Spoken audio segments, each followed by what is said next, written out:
did it feel like to be in love?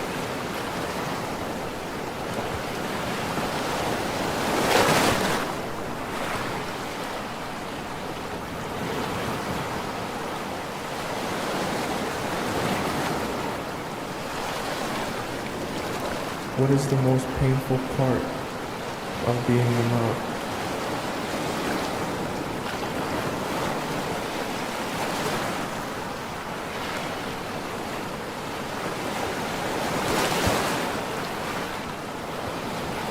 The show will begin in 2 minutes. Are you ready?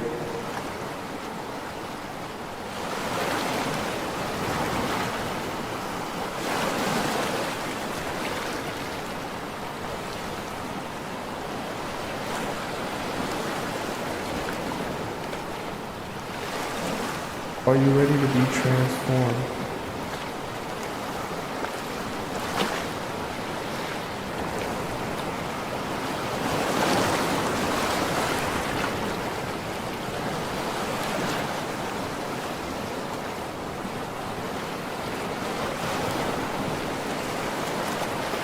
Are you ready to make a change?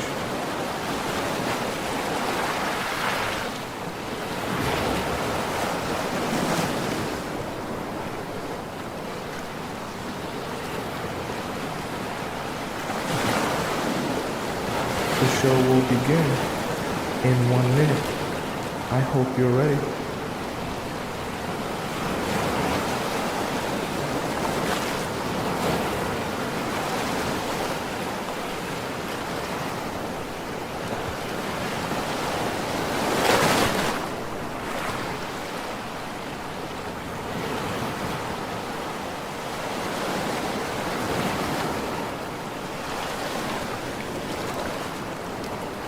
The show will begin in exactly 30 seconds. Get ready.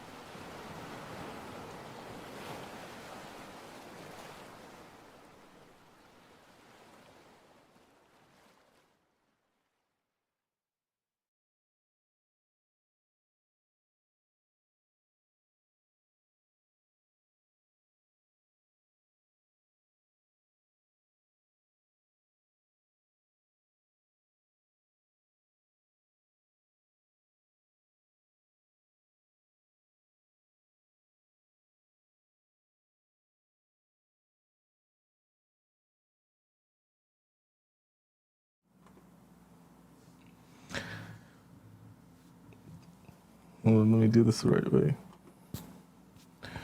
What if I told you the reason men have been pulling away from you is because you are emotionally addicted to them?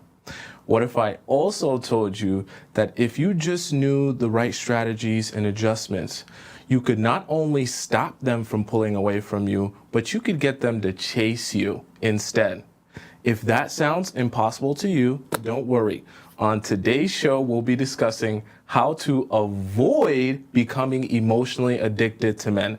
That way, you understand how to avoid being used and confused by men in the future. Welcome to the Players Club. If you're paying attention to me and everyone else on the live stream, please say here present so that I know you're here present and actively participating. Okay, it's so good to see you. Okay, sorry guys that I was taking a little bit long today. I just had to clearly, change some stuff up and make sure it was all good for you guys. So today we're going to be doing something very special. I'm going to be here on the whiteboard for you guys, and I'm going to be discussing. Let me grab my handy dandy pointer as well. Okay, so this is quite new. So bear with me, guys. Might be a little bit of technical difficulties today, but don't you fret. Okay, someone said, I see the picture twice. Yes, for those of you on TikTok, you're going to see the picture twice because we're going to have, I wanted to make sure you guys get an opportunity to see the board properly over on TikTok there. So there's 2 boards for you guys there. Okay, so Let's get started today. So we're talking today about, I'm really going teacher mode. I got my pen here. So we're going to be starting off talking today about emotional addiction. And the first point that we're going to be discussing is building habits, okay?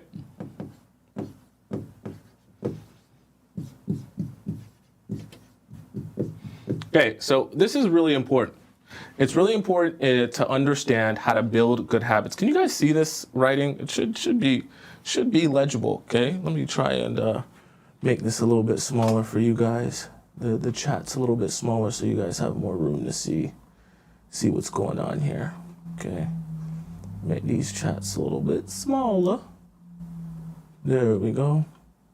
That way you guys can see my beautiful face and you guys can see what's going on the board, okay? Someone said maybe a darker color. I have darker colors. We could try that as well. Let me see, where'd my black go? I'm gonna grab a black marker. I think you guys can. Okay. There we go. I got two colors. All right, we'll do black instead. Black instead of red. Okay. So we're going to be discussing first how to build, we'll say, good habits. Here's the thing. When you're building your habits, you have to understand, even in dating, habits are so important because it's very easy to fall into the trap of building bad habits in your talking stages, in your dating stages when you first start meeting a guy. And a lot of times, if you're doing this the wrong way, you're going to find yourself in a position where now you're very reliant on this guy for your happiness, okay? This is really, really important, okay? So this is the thing about building good habits. So you're going to start off in your talking stage or on your first date and things like that. See, so you're going to have a regular, what we call routine, okay? Right? So your regular routine is going to consist of everything you do on a regular everyday basis when you are a single woman, okay? Your routine, very important. This is so important that you understand what your regular routine is when you're single, okay? So this is going to be your single routine. Ooh. I'm so excited. I'm writing so sloppy. Your single routine. Now, this is the thing. When you start dating a guy, you're going to have a different routine than your single routine because your single routine is going to consist of these are the things you're going to be focusing on in your single routine, okay? So we're going to have kind of three avenues. You're going to have your family, you're going to have friends, and you're going to have you, okay? So these are kind of the three things that your single routine is going to consist of. Now, this is very important. See, you got these three categories here, and it's pretty easy to manage because when you're single, this is what you're managing all the time. But the problem is when you introduce a man in here, a lot of times there can become an imbalance. And what I mean by an imbalance is, see, let's just say for the sake of example, before the man you were putting in 33% here, okay? 33 here for you, okay, even though it should be more for you, and 33 here for your friends as well. Now, when you add in the man, you're going to have to take away a percentage from each of these other three categories equally in order to be able to invest in the man. Now, this is so important. See, remember, I told you at the beginning, you have what's considered your regular single routine. So you have to have a clear understanding, right, of how you're going to be taking away equally from all of these different places, or you're going to have to start saying, what are now my new, right, when I start dating a guy and I start liking him and things start going well, what are my new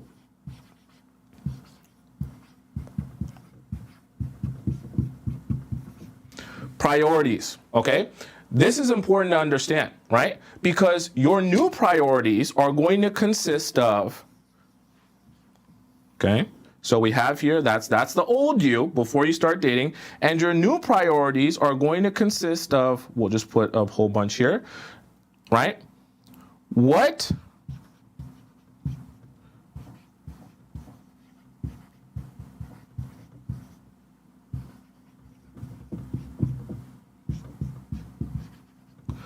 requires the most time? Okay, I hope you guys can see that.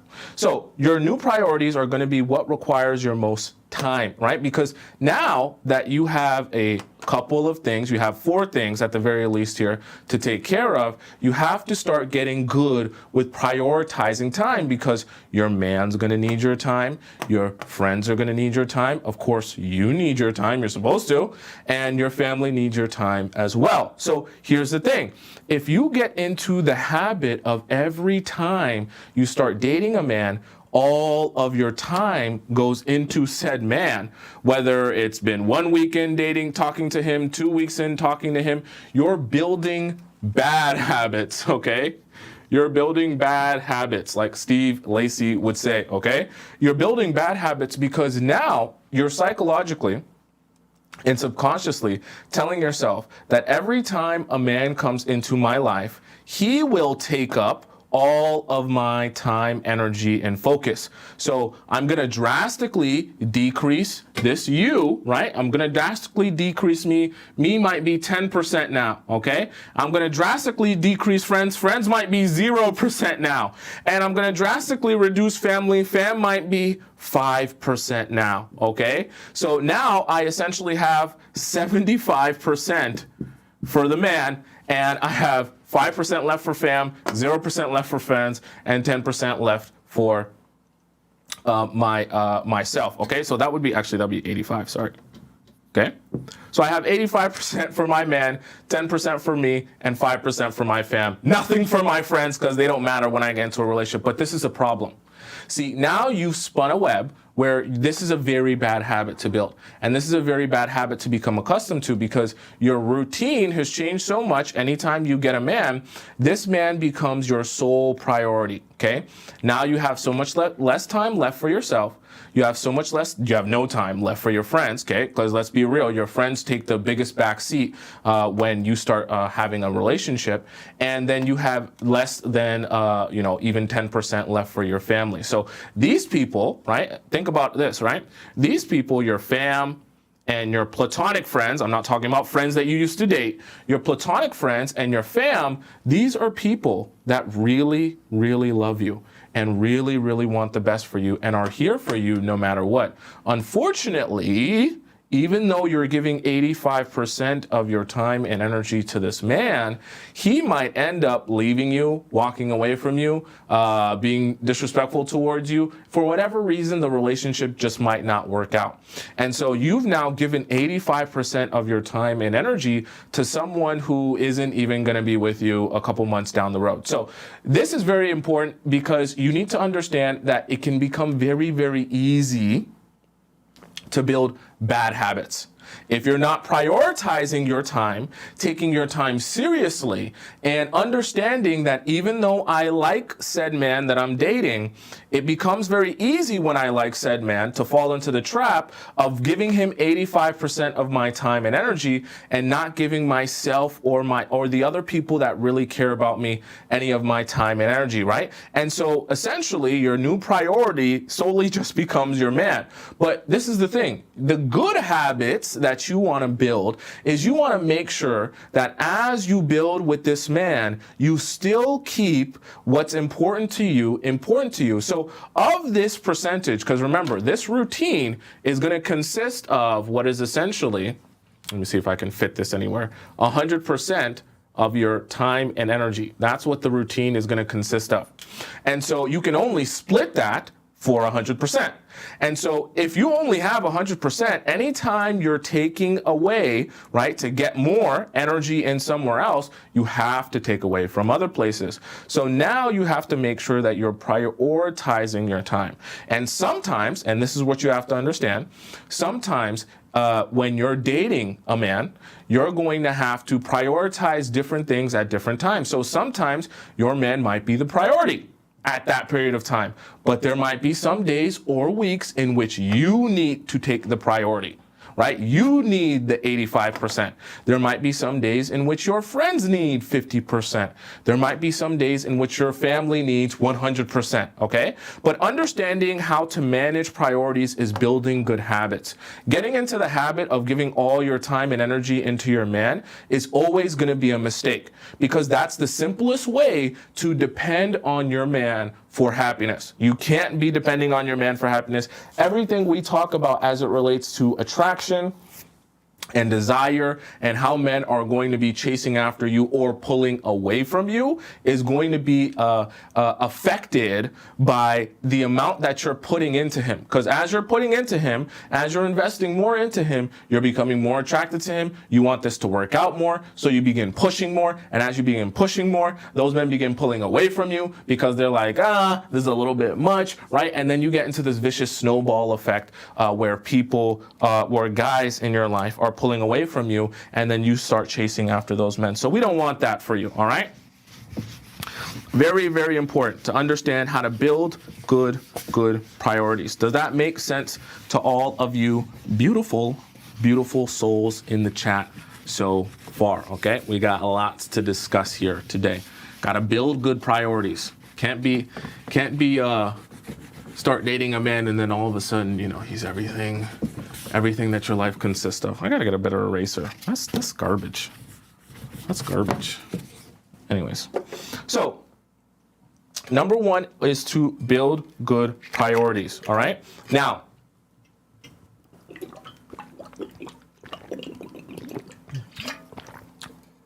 okay, as you're building good priorities, someone says, "Tom, you look tall." Yeah, I had to get the adjust my camera up to get me in the shot and get the pad in the shot because I'm 6'3", so I am tall. Next, we have to understand the build-up. Okay, so this is really important as well. So we understand why building good habits is so important. Now, there's a build-up process to dating. Okay, so obviously, as time is going on, the buildup of your relationship is going to look a lot like this, right? Well, it should look a lot like this, right? Your graph should be going up and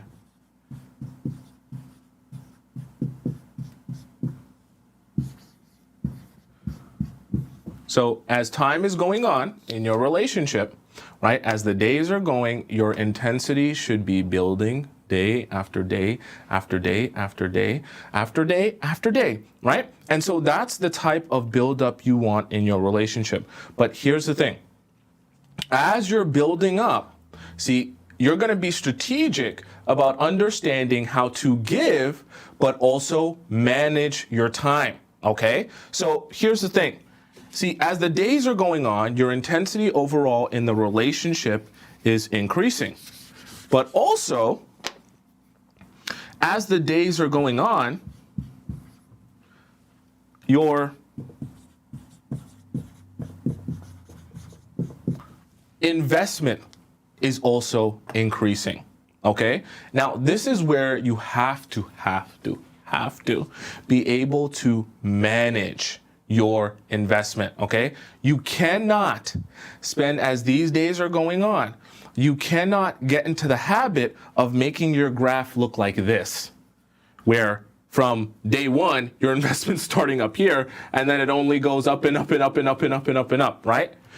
You have to make sure that your investment starts low and it gradually increases over time. And as the days goes on, right, as you get closer and closer and the days are passing more, now we're getting into you being a girlfriend, right?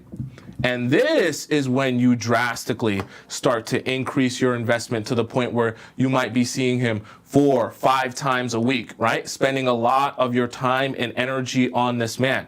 You don't want your graph to start off really high from the very beginning and just go way off the charts here from the very beginning. You have to make sure that it's gradual. And at this point, so let's assume everything before this point right here, is, let's say, as you guys are just talking, okay? So everything up until that point there is you guys just casually talking. You have to make sure that you're managing the amount of investment you put into that man before this point where you become a girlfriend. That's when you really ramp up the amount of investment that you put on to the man that you're dating or the man that you're seeing. Now, I know some of you are hearing that and probably thinking, well, Tomisin, that sounds like not a lot of fun. Like what? I'm not supposed to have fun. We're supposed to close our legs and not enjoy our time and just be so serious. No. You're supposed to have fun. You're supposed to enjoy yourself. However, in the process of you enjoying yourself, you want to make sure that you're still enjoying you and giving yourself time and giving yourself energy and reminding yourself what your routine is when you are just with you. Because the easiest thing to forget is what you are and what your routine is before you started dating this guy. Okay? It happens to all of us. But it's so important because remember, what we don't want to happen is that you become so emotionally invested in this guy because your investment is starting off up here, right? And just going off the charts from there, that you no longer remember what your life, what your routine, what you consisted of before you started dating this guy. And then by the time he starts, dating you, he becomes a little bit unattracted to you because he starts to feel like, well, damn, like I like you, but I don't want to spend all my time with you. I think you're cool, but I don't want to talk to you 24/7. I think you're nice, but maybe we could take a couple of days away from each other. And then that's when you become anxious. Okay? That's when you become anxious and you start looking at your phone all the time, waiting for him to message you back, and you're watching paint dry instead of doing something for yourself. It's not good. Okay? So these first couple of, let's just say, months before you start talking, you have to make sure that there is a buildup of time. Now, I've talked to you guys about this before, okay, on how we're going to build up. And I want to remind you guys of this because it's so important. Please never forget this structure. I try to make it as easy as possible for you guys to follow so you don't forget how to do it, what to do, and how to pace yourself, okay? So month number 1, 1 month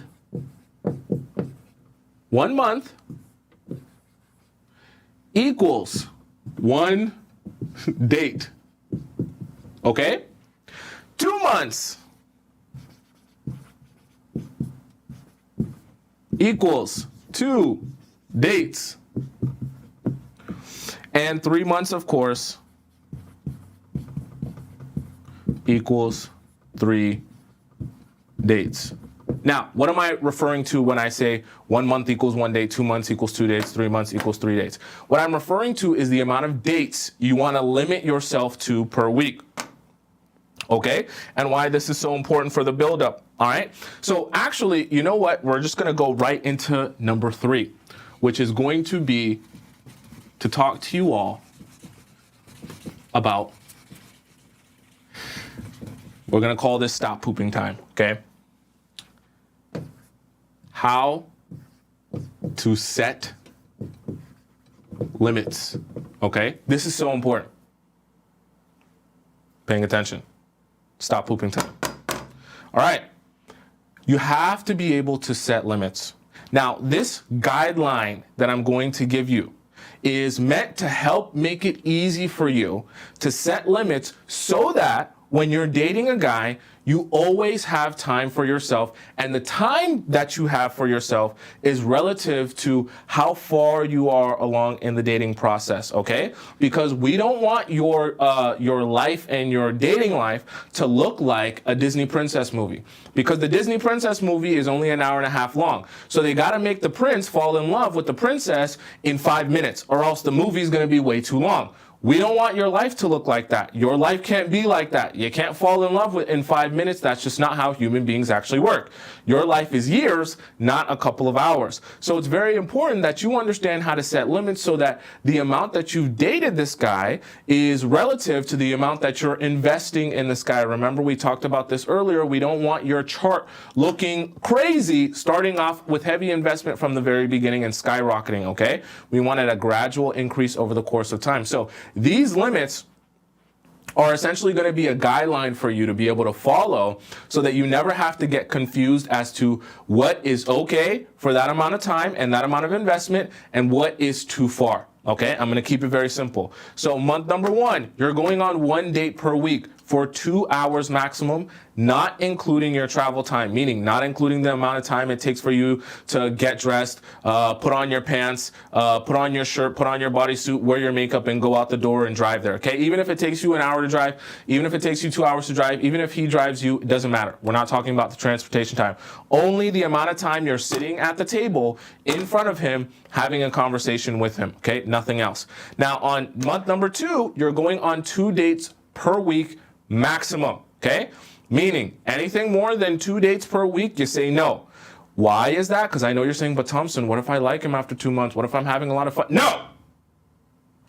2 dates per week, nothing more. Okay? If you want to do 1 date per week still on month number 2, because that's all you have time for, perfectly fine. Month number 3, you're going to do 3 dates per week maximum. Maximum. A lot of you get into month number 3. Harmony said, I get itchy, right? A lot of you get into month number 3 and you start getting itchy. You start getting nervy because you start liking him by month number 3, okay? You start knowing he's got a big long schlong by month number 3, okay? You start seeing he's got a real nice handsome smile and stuff by month number 3, okay? So you start getting all lubricated and you're confuzzled. You can't think straight, okay? We don't want that. We want you staying in the pocket because remember, this isn't just about you liking him a whole bunch and things like that. We also want him to be attracted to you. And in the future of your relationships, we want you to be able to get what you need out of the relationship. And see, if you're pressing too much, if you're applying too much pressure to the guy that you're dating, you're not going to be able to receive any princess treatment in return because he's going to be taking a retreat. So you got to be thinking about what's best for you in the long term. So 3 months, 3 dates per week maximum. Now, anything more than 3 months, okay? This is the most important part about setting limits. Because this is where some of you get confused, and we didn't get a chance to really talk about this earlier, okay? Anything more than 3 months. Okay, so we'll say 3 months plus, right? That is max 3 dates, okay? If you are talking to a guy more than 3 months, you will keep it at a maximum of 3 dates. Why are we doing that? Because remember in the graph that I showed you, you want to drastically increase your amount of investment once you become a girlfriend. So we have to leave some room for you to be more invested. We can't have you in a position where by the time you're at month number 4 or month number 5, you're now seeing him 6 or 7 days a week. So how can you bring more investment to the table when you now become his girlfriend? This is why you have to get very strategic, okay? And you have to set limits, okay? So this is the really important part. Now that we've talked about time, okay, and what setting limits means in terms of time, you're gonna run into a couple of problems and a couple of issues that I want to make you aware of, okay? Now, issue number 1 that you're gonna run into is when you like him more,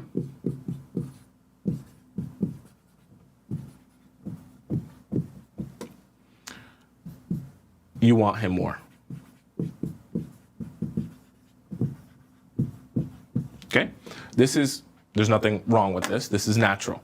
When you like the guy more, you want to spend more time with him. You want more of his time. You want to be with him. This is natural human emotion. Now, this is where you have to kind of fight against you. See, because short-term you is going to be the happiest spending all your time with him. But here's the thing. We are not thinking about making short-term you happy. What we're thinking about is making long-term you happy. So, short-term you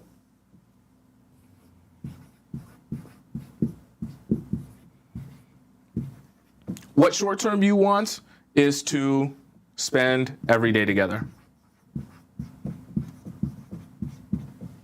Now, what long-term you wants, okay, we'll put long-term here. is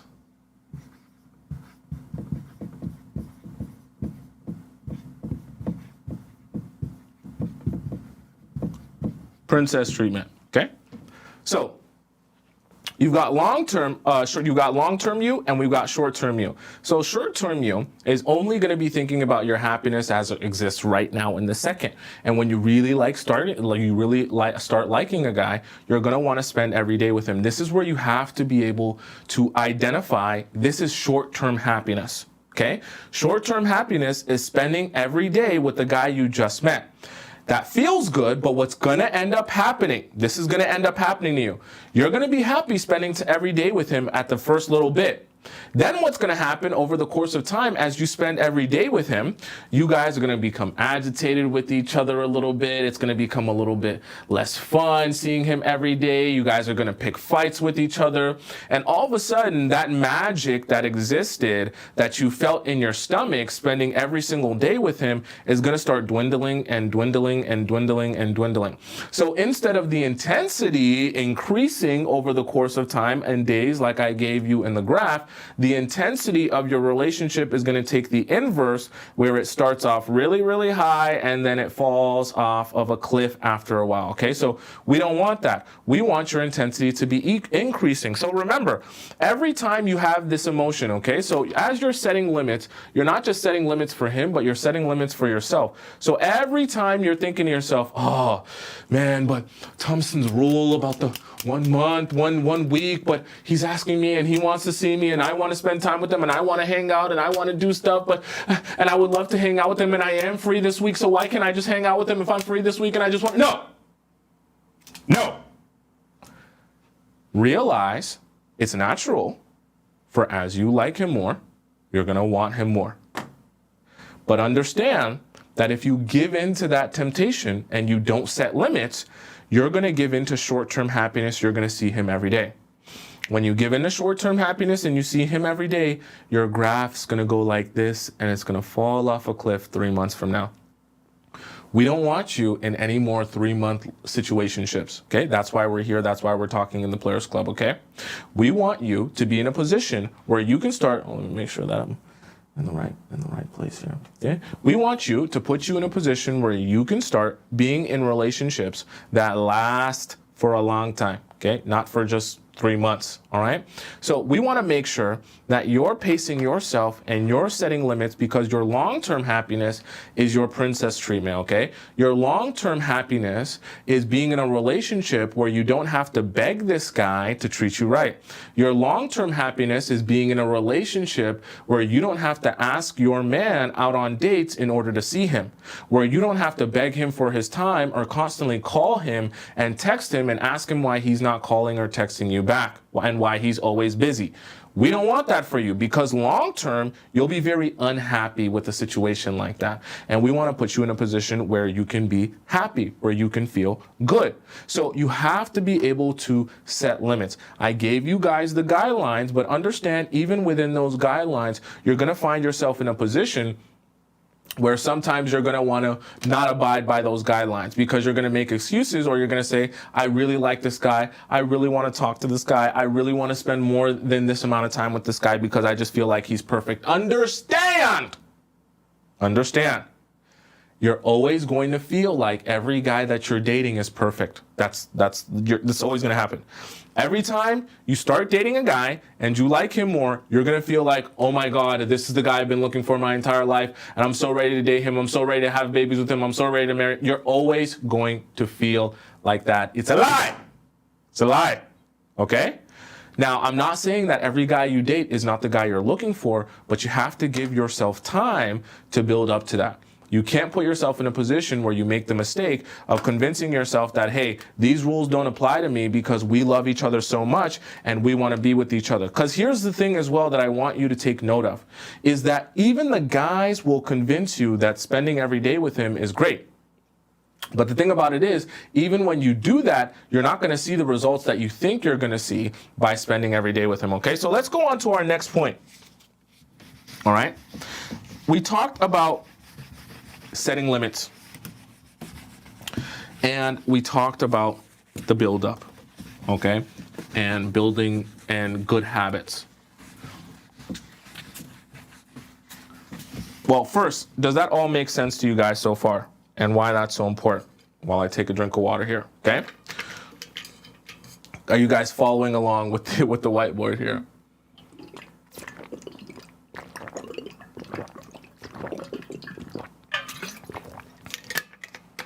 Okay. So, we talked about building habits. We talked about the buildup of your relationship, setting limits. Now, number 4,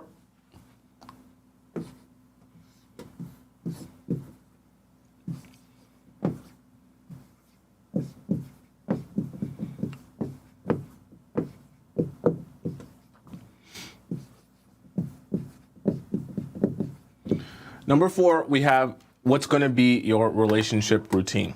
So I talked to you guys earlier at the beginning of the show about setting good habits and understanding what your routine is as a single person. Now, when I talk about the relationship routine, what I'm talking about here is as you settle in, remember you're going to do 1 month, 1 date, 2 months, 2 dates, 3 months, 3 dates, and so on and so forth, okay? As you settle in to dating this guy, you're liking him, you're enjoying your time together, things are going well. You have to start building a routine of how, where, and when you guys are going to be spending your time. Because he's got work, he's got family, and he's got friends just like you. Remember when I gave you guys the graph earlier, I showed you guys how you have all these different points and priorities in your life, right? And I just gave you the 3 main ones, right? You have your friends, you have your family, and you have yourself, okay? You also actually have your career as well. I should have put that in there. So that takes a percentage of your energy as well. Now, the guy that you're in a relationship with or the guy that you're building a relationship with also has his own set of priorities. So you have to start getting good at understanding how to build a routine around both of your priorities. So this is the thing that you have to understand. So now we need to understand, what is our work schedule?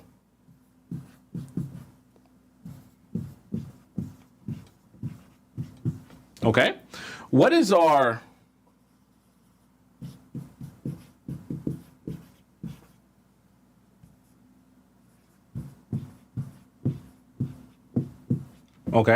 friend schedule? And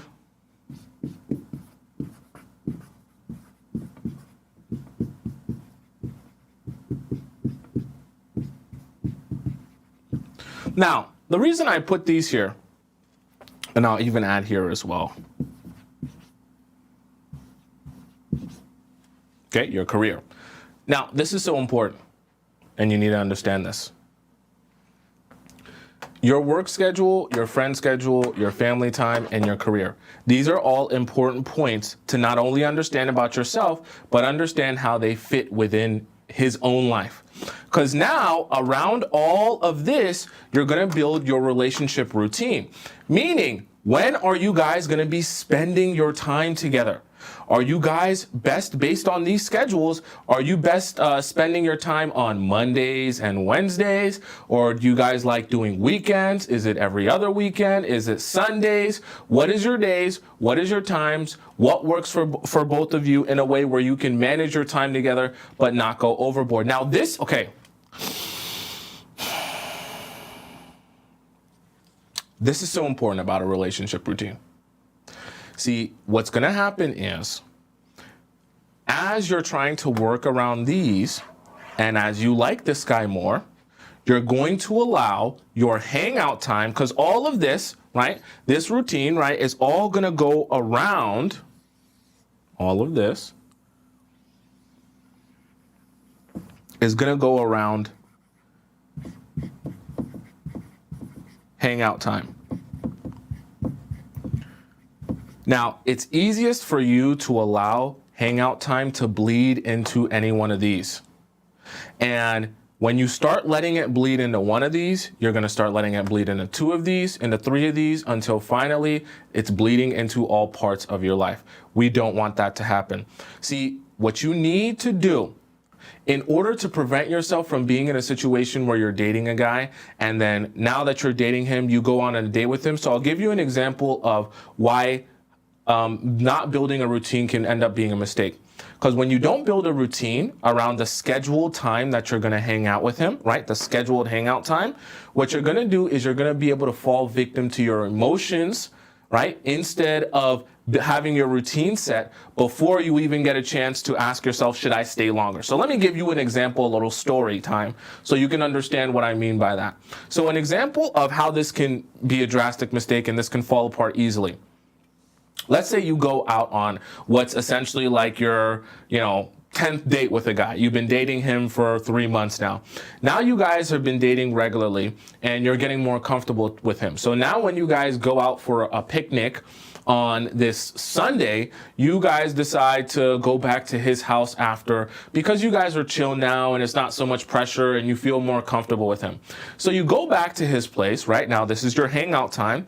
And let's just say for the sake of argument, your allocated amount of hangout time today was supposed to be like 3 hours. So you guys were supposed to go to a picnic for like 2 hours, then go back, maybe have some chit chat, whatever. And then you were supposed to go home because you got work in the morning. It's a Sunday night and you are supposed to be up early in the morning to go to work and all that good stuff. Now, as you get back, right, and you're going into your hangout time, you're enjoying your time so much. You're like, oh my God, I don't want to leave. I like you so much. I'm liking this time that we're spending together. This is such a great, amazing time. We're cuddling. We're watching movies. I feel so snuggled up. I'm so cozy. And so you're like, maybe I don't leave yet. Maybe I stay an extra 30 minutes. Okay? Then you stay an extra 30 minutes. Maybe you guys are drinking some wine. Then after you drink some wine, you're like, maybe I gotta sober up a little bit. So maybe I stay an extra hour. Okay? Then you stay an extra hour. Now it's really late and you're saying, oh, look at the time outside. It's really late and your place is kind of closer to my work than even my place. So it wouldn't really make sense for me to, just sleep over. I'll sleep over. Right? And then you end up sleeping over. But even when you end up sleeping over, because you're in his bed and not yours, one, you don't get a good sleep. Okay, raise your hand if you've ever not gotten a good sleep when you sleep in someone's bed that's not yours and it's a new bed, right? You're not going to get as good a sleep because you're in a setting that's unfamiliar with you. And then on top of that, when you do get into bed with him, of course, you're in bed now with a guy that you like. Okay, you're a human being. You have feelings, you have emotions. There's nothing wrong with that. But because of that, now you guys are cuddling, you guys are kissing, you guys are talking a little bit more. And instead of going to bed at 11 p.m. that you regularly plan to go to bed, now you're going to bed at 3 a.m. And on top of that, you're going to bed at 3 a.m. and now you don't have any more energy. Okay, right? Or sorry, and not that you're not getting a good sleep, I should say, because you're going to bed in a place that is outside of your regular routine. So when you wake up in the morning after your hangout time, you're really, really exhausted. Okay? You wake up out of bed and you're immediately tired. So you go to work, right? And now you're really exhausted at work. And you're just hoping that your shift will be over because today you had an 8-hour shift with this guy. Or sorry, an 8-hour shift at work, right? It is like an 8-hour shift with him as well. But now you're at work and you're exhausted. So now that you're at work and you're exhausted waiting for the shift to be over, of course you got to make money. Of course you got to work the shift. After you finish from the shift, you go right home, and then you fall right asleep into your bed and you plop right down because you're so tired and you're so exhausted that you even fall asleep on the couch. You don't even take your makeup off. You don't take your lashes off. You don't take nothing off. You fall asleep right in your work clothes on the couch. Now you wake up, let's say at 10 p.m. at night after falling asleep from getting home, and you're exhausted, you're groggy, you haven't eaten dinner, and you just kind of feel like garbage. And it's already 10 p.m., so now you gotta basically like take a shower and try and get ready for work. But now your guy's calling you, you haven't spoken to him all day because you were at work, and then right after work you went to bed. And so now you're kind of like, my guy, he wants to call me and he wants to be on the phone. So you start talking to your guy on the phone, right? While you're getting ready for bed, and while you're on the phone with him, you end up taking longer to actually go to bed. So now you're laying in bed, you got ready for bed, but you're not actually sleeping because now you're on the phone with that man. So now we've had a picnic date that was supposed to last 3 hours has now bled into the next day. And because it bled into the next day and you weren't able to talk to him because you were so exhausted, now you're on the phone with him kind of half, not really asleep, not really on the phone, kind of it's on the ceiling and it's kind of something else, music is playing in the background and you're watching Netflix and the phone is on and he's not paying attention and it's just nothing's really happening, right? So you're not getting sleep, but you're not really talking to him. But do you see how very easily now hangout time has bled into this work schedule? Now the next day, let's say you had planned, you were supposed to go out with your friends. You're really tired, you're really exhausted, you're on the phone with him, and you just cancel your plans with your friends. So now your friends don't see you, and work gets the worst version of you. Okay? So now that you kind of blown off your friends, you're feeling like, damn, I got to organize something with my friends in order to be able to, like, you know what I mean? Still hang out with them, still do stuff with them. So you think, well, let me cancel this family time that I was supposed to do or this family dinner so that I can hang out with my friends. But then when you cancel those plans to hang out with your friends say, oh, actually, never mind. Since we went out this last weekend, we decided that we don't need to go out anymore. So they flop on you. So now you don't see your friends and you don't see your family. And your career takes a hit because you're horrible at work. This is why it's so important to build a relationship routine. Very easily, hangout time can eat into everything else. You can get lost and not know what to do. So I say that to say you gotta make sure, right? Like you set limits, but you also gotta make sure that you build a routine after a while with your guy of what days work best for you. So let me be very, very specific here. When we talk about the things you're gonna be building out of your routine. So based on that work schedule, based on that family schedule, based on that friend schedule, what's going to happen that you're going to notice in your relationships, right? And that you're building with guys. You're going to notice, right? You guys usually have the same free days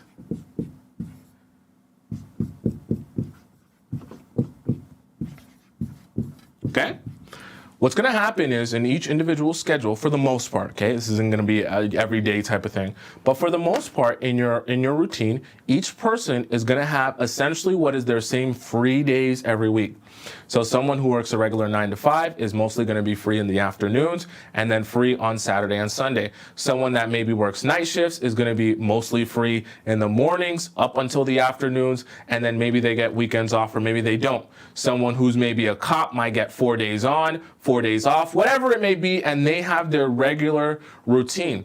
Now, in the process of that, when you guys are dating and you're becoming serious in dating, you also need to get serious about developing a routine that allows you to see him, right? You're going to be building this with him, but you got to start getting good at what is the regular routine in which we can see each other. I can still have my things, you can still have your things, but we don't have to stress about not seeing each other for 3 weeks or not seeing each other for 8 months or something crazy like that. So you have to make sure that you build a routine after what is going to be your most likely free days each week. And this is where you're going to really have to pay attention to whether or not you're with a guy who's intentional, because a guy who's not intentional with you will not be very good at building his week and his monthly schedule alongside with you.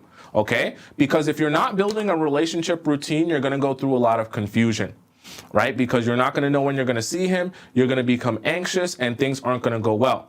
So part of the reason we're building a routine and we want to be looking ahead, right, to the free days and starting to get into what we call, if we call it a relationship routine, we can also call it a relationship rhythm, because you want to start building a rhythm of how much you're seeing this guy. That way you can stay balanced. Okay, you're also going to eventually start knowing each other's schedule. So you're going to know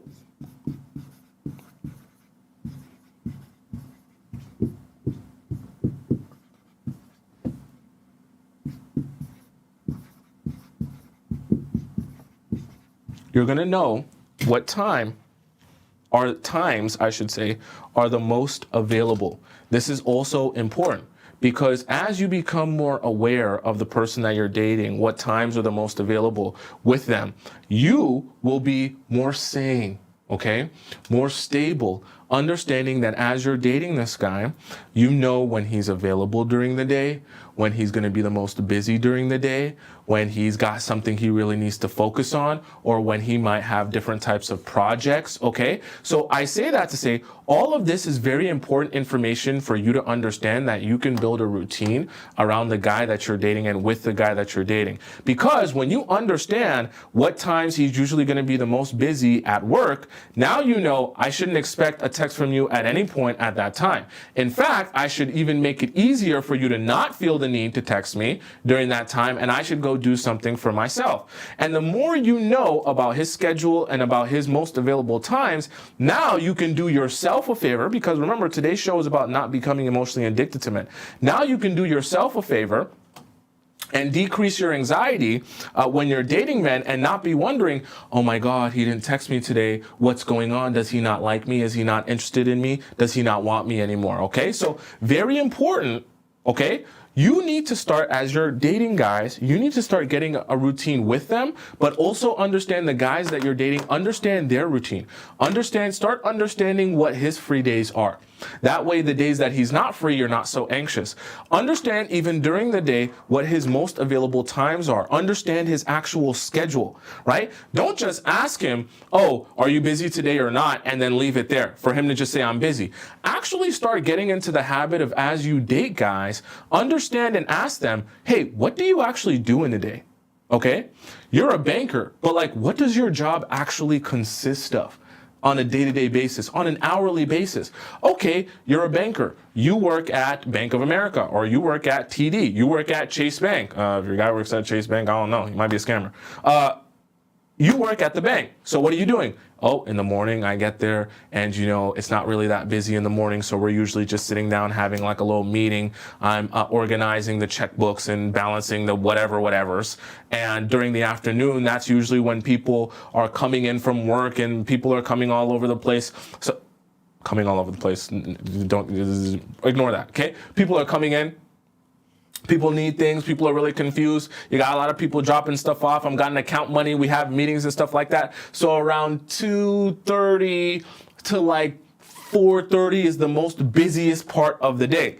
So now you can better understand what his job actually entails, right? What the busiest parts of the day are, what his routine is, when he regularly goes on his break. But what do you think that does for you? Now it gives you peace of mind. You don't start thinking when he hasn't texted you for an hour, oh my God, my man's cheating on me and I feel like I'm going to lose my mind. What are you doing? Why aren't you texting me? Okay, right? You don't have to lose your mind if, let's say, you understand that at this point in the week, he's got a big project due, and you know that this project requires a lot of his focus. He's got a boss that's always on him. He's got a lot of work that he has to get done, and you know he's got to be sitting in front of the computer grinding, whatever it may be. Now you can sit back, you can relax, and you say, oh, it's okay.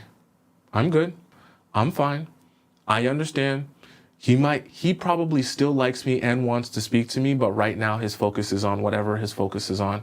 His job, his work, his project that he's doing. I'm still good. I'm still fine. In fact, I'm doing amazing, and I'm living my life also. Okay?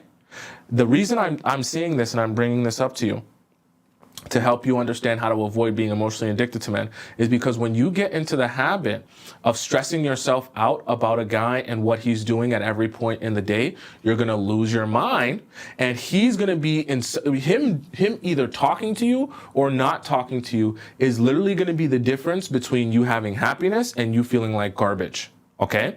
When you're on a roller coaster like that, that is when you're in trouble, because you're so emotionally addicted to that man that with the snap of a finger, just by him looking at you, paying attention to you, or not paying attention to you, he can literally take you over the moon, or he can put you down in the dumps. And that's not good, because him having that much emotional control over you is not going to allow you to invest anything else in yourself. Because this is the problem. As your anxiety grows, right? You don't understand your routine. You're kind of just waiting around for things to happen.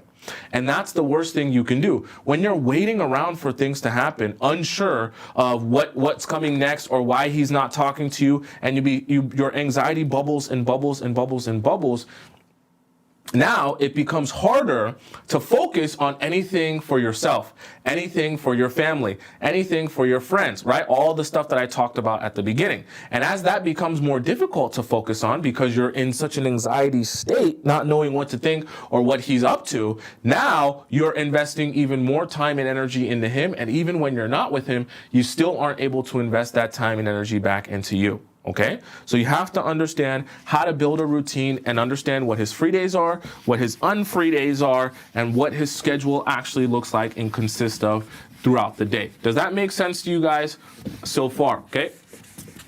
Do you guys have any questions about anything that we have discussed so far? Okay. Hope that makes sense. Hope the whiteboard is helping you guys connect everything so far.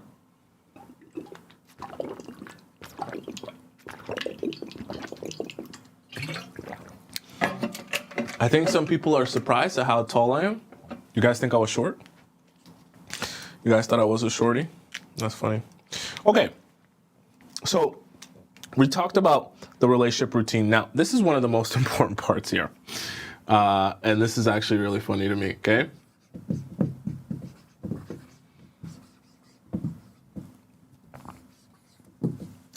So you need to understand how to say no. This is really important. When you start liking a guy, okay, and he starts liking you, so imagine you've been doing all this work, watching the Players Club every day, okay? You're here every day. You're a great student, all right? And you understand how to present yourself the most desirable version of yourself, okay? So the guys are attracted to you. You're doing all this stuff right. Here's the problem, though. When you're doing all this stuff right, the guys want you more. As the guys want you more, they chase after you more, and they want more of your time. As they want more of your time, they're going to ask of you to spend more time with them. Hence why number 5 is to say no, okay? Because if you don't learn how to say no, there's going to be a lot of mistakes made. So let's just mention some of the things that guys are going to ask of you when they start liking you as well, okay? And this is the trap that you can fall into. So they're going to say, oh,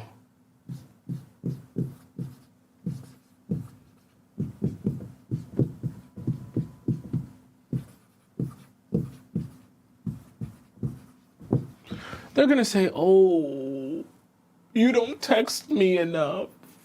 You're so busy. I feel like you're not interested in me. I feel like you don't really like me.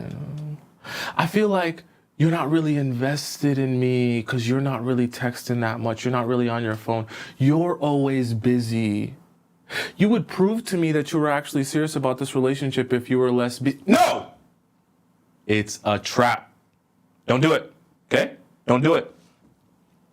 Make sure I fix this here. Okay? It's a trap, okay? You have to say no to this. When guys start liking you, and you have to understand, this isn't even always necessarily a lie when the guys are saying this to you, right? When the guys start liking you, they do want to talk to you more. They do want to text you more, okay? But I want you to understand it's a trap because by the time you start texting him more, start talking to him more, you then become more emotionally invested in his response. So when you text him a lot more and then he doesn't text you a lot more back, now your anxiety's bubbling again. Now you're feeling like, what's going on? I feel like now I was too busy for you, but now you're too busy for me. We keep it at a minimum and we keep it where it needs to be, where he's on the ropes and he's the one leaning forward saying, I want to talk to you more, okay? Because what's going to happen, if you don't understand how to say no to this, What's going to happen is the guys are going to say, you don't text me enough. Then as he says, you don't text me enough and you text him more, you're going to shift the balance of power in his favor. And instead of him texting you more back, he will then text you less as you push forward. And then as your anxiety grows, you're going to text more, thinking that that's going to help you recover the amount of interest that he had in you before. Don't make this mistake. Don't make this mistake. You will mess a lot of things up by trying to appease him and talk to him as much as he's asking you to talk to him. Because when that balance of power is no longer in your favor, you're going to feel very weird and you're going to start feeling like you need to do more things to recover that same level of interest. Don't do that. Okay, the other thing that he's going to start telling you that you need to say no to. I seen somebody say it in the chat, okay?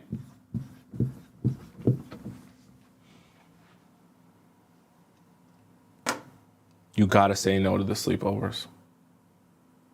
You got to. You got to. Because the problem is, when he really likes you, okay? Remember, we want that graph for you. Like I showed you guys at the very beginning. We want that graph to take a gradual increase. Then when you become a girlfriend, we want that graph to skyrocket because we want that to be like the reward for you becoming a girlfriend. Right? You want that intensity to skyrocket because your investment is skyrocketing. That's girlfriend treatment, right? This is the problem though. When the guys really like you and you're doing a lot of the stuff that we talk about well, they're going to want you to sleep over because they have so much fun with you and so much time around you. They don't want the night to end. It can't just be 2 hours. It's got to be 3. And 3's got to turn into 4. And 4's got to turn into just stay the night. Okay? You will do a lot of things wrong if you start sleeping over before your relationship is ready for that. And I really mean that, okay? I really, really mean that. I know some of you are probably thinking, Thompson, sleepover can't be that serious, okay? It's just a little fun little sleepover, but here is the problem. Remember, one of the mistakes that we talk about in the show that we're discussing here today is the mistake of becoming emotionally addicted to a man that you start pushing forward towards him. And then that's immediately when the guys start pulling away from you. So it becomes a trap because when you sleep over, you start feeling like a girlfriend. Okay? And when you start feeling more and more like a girlfriend, you start feeling like, oh, I'm already at the place I should be, where I should be investing heavily. Remember, I told you that graph, right? At a certain point, it's going to skyrocket where you actually do become a girlfriend. But this is a trap. Because when you sleep over and you're seeing him every day as if you guys were married or engaged or something very serious, it starts to feel very serious to you. So now you feel it's weird if I don't treat you like a girlfriend or give like I would as a girlfriend when I'm seeing you this much and investing this much time and energy into you. See, the reason that we want to give you some space, okay, because I know a lot of the stuff that we're talking about today is making it sound like, hey, I want you to date from a detached place. I want you to basically date people that you don't like and just make it all feel like you don't like them. See, that's not what I actually want. What I want for you is the ability to date people while staying sane and rational. Because a lot of these things, as they compound themselves, right? When you start texting someone every 5 minutes, you don't go a second without texting them or talking to them on the phone. When you're sleeping over every day, imagine how these compound with each other. You're texting this guy every 5 minutes, then when you finally see him is the only time you stop texting him. Then as soon as you step your little itsy-bitsy foot out of that door frame, and as soon as you get out there, you immediately pick up your phone and you start texting him again. Okay? And these things can compound because now that man becomes the sole source of your happiness. Because at the very beginning, when I was talking to you about all the different priorities that you're going to have in life, all of those things are bringing you happiness. So your family, your friends, your career, your work, all that good stuff. Okay? Yourself as well, that's all bringing you happiness. But when you're texting this man every 5 minutes of the day, and then you're going right into the sleepovers, and then right from the sleepovers, you're talking to him all over again, you're making this man the sole source of your happiness. And it's the number one reason why you become emotionally addicted to another man. Because when he's the sole source of your happiness and he stops talking to you, he stops messaging you, maybe he just even actually genuinely gets busy, all of a sudden you're gonna lose your mind. Okay? We don't want you in a position where you lose your mind. So you don't text me enough is one of these, okay? And asking to extend these dates, 3, 4, 5 hours, even if it's not a sleepover. See, guys are gonna ask you to extend the date 4, 5, 6 hours, okay? They want one date to last 3 days. But the problem is when that date lasts 3 days, they don't wanna see you for another week. Remember, the whole point of going on a date is not just to have one single date. The whole point of going on a date is to have multiple dates and to continue dating. So never forget that for your long-term goals, okay? What you're trying to do here, your long-term goals is not just to go on one good date with the guy. Your long-term goals is to go on multiple good dates with that guy, have him invest his actual time and energy into you consistently, not just for one day for 8 hours, okay? You want to be spreading that time amongst, a lot of time, all right? Now, here's the other thing that guys are going to say to you, unfortunately, okay?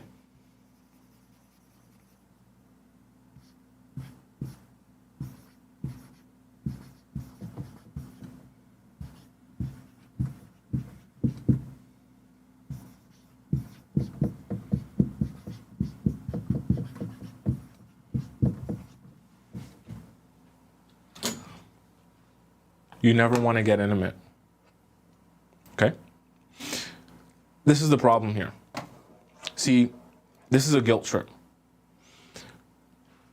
Guys that like you are going to try to combine all three of these together.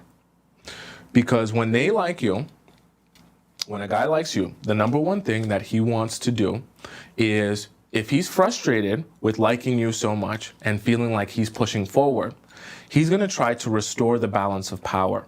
So whether he wants to admit it or not, whether it be because of anger, whether it be because of anxiety or manipulation, what he's attempting to do when he says you don't text me enough, he wants you to sleep over all the time. He wants you to, he wants to kind of guilt trip you. Oh, you don't really seem like you like me, right? This is all to make it so that the balance of power is now in his favor, okay? Right? Whether we want to say that it's on purpose or not. Because you never want to get intimate, right? Or something along those lines of, I just feel like you're not as invested as me, or you don't like me as much as I like you. These are all ways to kind of like get you feeling guilty for not investing in him as much as he makes it seem like he's investing in you. So what happens now, once you start doing that, right, once you start feeling that guilt trip, you're going to start thinking, oh, well, maybe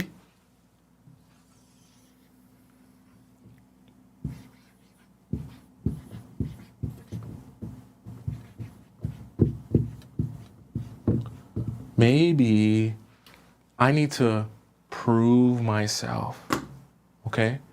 Maybe since you're saying I don't text you enough, since you're saying I never sleep over enough, since you're saying I don't really get intimate or I don't really seem very interested in intimacy, I need to prove myself that I am interested in you, that I do like you, and that I do want this relationship. But the problem is, as soon as you start doing all of these things, instead of saying no to these things, the balance of power goes into his favor.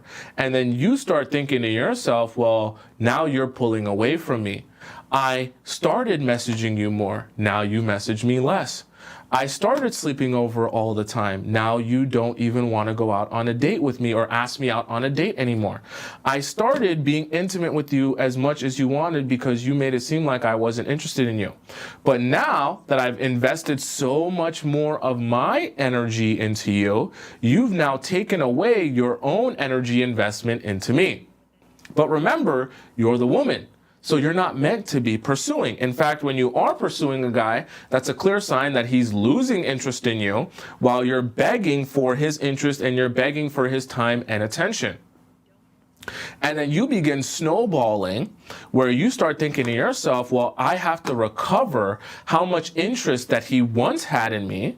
Okay, I have to recover how much he was once investing in me. What's going on here? What the hell? Someone said it's lagging? Sorry about that. Sorry about that, YouTube chat. Should be back here. Still lagging, YouTube chat? Okay, we should be back here. So I was once in a position where you were investing in me, but now that we've kind of switched roles here, and now that you've kind of made me feel guilty about not investing in you, I have now tried to put all of my energy into you, but even as I put my energy into you, now all of a sudden you're kind of switching it up on me, okay? And see, this is kind of the problem, because that's when you become emotionally addicted to the guys, because when you invest all of that energy into him, he becomes your sole source of happiness. When he becomes your sole source of happiness because you abandon the friends, you abandon the family, you abandon the career, you abandon yourself just to appease him and make him happy, now you actually end up losing because you don't even end up with a man that likes you anymore. Now you're upset because all the time you invested in trying to get him to like you, he doesn't like you and you're angry and you're not happy and nobody's happy, okay? So remember these things and why they're so important, okay? So do you guys have any questions about why about the 5 we just discussed? So number 1 was building habits, number 2 the build up, number 3 setting limits, number 4 the relationship routine, and number 5 saying no, okay? Do you guys have any questions about anything that we discussed here in today's show? I know it was a little bit different. The format was a little bit different. I wanted to switch it up for you guys, make it a little bit more interactive and exciting, make it feel like you're actually in class, because you are. You're learning something, okay? We're all learning from each other. Now, do you guys have any questions about what we just discussed, okay? Someone says, what were the first 3? They're all available on the YouTube. So as I'm live here, I'm also live on my YouTube channel as well. So you got, oh, you can't even see the YouTube channel. Let me pull this down a little bit in the TikTok chat. Okay, there. So you see right above my head on the right side of the screen there, right side of the screen there, just go to my name. It's Tomisin Atobatele. You can go type in my YouTube, and then you can go see this live stream and rewind all the points, okay? Aloha says, how do you keep him interested without being intimate? Well, that's a good question. So here's the thing. You don't actually have to be intimate with a man to have him interested in you. And here's the thing. If a guy actually is interested in you for real, it doesn't really matter if you're intimate with him. It really doesn't. You're thinking it matters because you're under the impression that there's some sort of like subconscious pressure where you need to do it in a certain amount of time or else he's going to lose interest. The truth of the matter is when guys like you, they're not as concerned with sleeping with you as you imagine. Now, when guys want to use you, okay, when they want to use you, that's when they're concerned with sleeping with you, okay? Truthfully and honestly. That's when it's like, okay, it hasn't been enough time. Why are we waiting so long for this, right? Because they want to go ahead and get it over with. See, this is the thing you also have to understand. Don't ever make the mistake of putting subconscious pressure on yourself to sleep with a guy, thinking that, oh, if I don't sleep with you very soon, you're going to forget about me and lose interest. One of the number 1 mistakes you will make in your dating life is thinking that if you don't text guys more, call them more, message them more, post 24/7, talk to them 24/7, that they're going to forget of your existence. Because the moment you start thinking that, you're going to start thinking, well, I need to start doing more things in order for you to remember my existence. And that's truthfully not the case. Okay? Does that make sense? Someone said, don't let these guys throw off your pH. That's pretty funny. Okay? Right?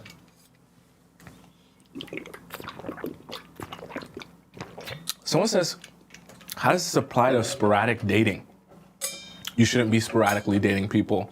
You should be dating people with intention, not dating people every now and again for funsies, okay? Amber says, nah, I'm from Atlanta. For me, I know the issue was I was isolating from my friends and depressed with my life, my job, and I thought a man would save me. Now that I have community purpose, I feel confident. It's very true. And it's very easy to convince yourself that, oh, as I start building with this man, then he should become my whole life. Now, obviously, your man should be a priority to you when you're actually his girlfriend. And that's the mistake. The man becomes your only priority or your main priority before he's actually even your boyfriend. And before that man has even committed himself to you, your whole life is already about him. Does that make sense? And then now everything's thrown out of whack because the amount of investment you have in this guy is not equal to the level that you're actually with him in the relationship. Okay? Does that make sense? All right. Flower says, how is the best way to say no? The best way to say no is to sound like you actually mean it. Okay. So you can't, this is the thing. You don't want to, when you're telling guys that you don't sleep with them, people on the first date or the first night or whatever it may be, you don't want to make it seem like, oh, this is meant to be a challenge or something like that. Okay. What I want you to do when you're saying no, I just want you to make it seem like, hey, my goal is the same as your goal. I mean, we're both here to build a great relationship, right? Right. So if we're both here to build a great relationship, I want to make sure that we focus our time and our energy in the places that will best serve us building a great long-term relationship. So one of those best places at the very beginning is for us to make sure that we have an emotional connection and we have a spiritual connection and a mental connection and we're on the same page. Because if we're not on the same page in terms of those things, then we're wasting each other's time. Wouldn't you agree? Yeah, of course I would agree. Me too. So if that's the case, then I want to make sure before we go into any of those other areas in a relationship that we make sure we're compatible in the places that are foundational and the most important. And when you approach it like that, then the men have no choice but to say, damn, that response or that thought process, if I disagree, it makes it seem like I'm not here for a serious relationship. Do you see how that works? You have to make sure you lay it out as if I want to do what's best for the future of our long-term relationship. And if not sleeping together and focusing on the most important parts of our relationship does that, then that's what I want to do. And if you're here for the same reason as me, then you would definitely agree. Because what happens is guys will reveal themselves to you because if you say that, and you say it in that context, and then right after that guy says, well, no, I mean, if we were in we can be long-term and sleep together on the first night. It doesn't really matter. I mean, who cares? I mean, we can build an emotional connection after we sleep together. Wait, what? Huh? Why would we go something so intimate without building that connection first and understanding each other? That's an intimate act. No, I mean, sleeping together is nothing. Sleeping together is nothing? Says when? Since when? Nothing for who? Nothing for you? And so you kind of back guys into a corner when you present it that way as if I'm doing this because I want the best for our relationship. Because then if they try to deny that or say no to that, then they're kind of revealing the fact that they're not even here to be in a long-term serious relationship, okay? And any mature man who's really invested in you and the future, because what you're not saying is, oh, I'll never sleep with you. You're not saying, oh, I'm holding out for a specific time on the calendar. Because that's the other thing. That's the other kind of mistake, right? When you tell guys, oh, I'm waiting on 90 days, then you start making the guys think, oh, well, I'll just, give bare minimum effort until day 90, knowing that on day 91, if I, apply a lot of pressure, then she'll be interested in me, she'll want me, and everything will be good. So they kind of delay the amount of work they put in until day 90. What you need to start doing is telling guys that you're here for the purpose of building the relationship, and you want to get to that point, but the only way you can get there is by exploring the depths of the relationship. Now you haven't given a timeline, but the guys who are actually invested in the future of the relationship will be fine with that because they're planning at least to be here for the future. See, when guys aren't planning to be here for the future, they don't give a damn about what you're talking about for 3 months from now because they're not planning to be here 3 months from now. They're just planning to be here for the next couple of hours or the next couple of days, all right? Does that make sense?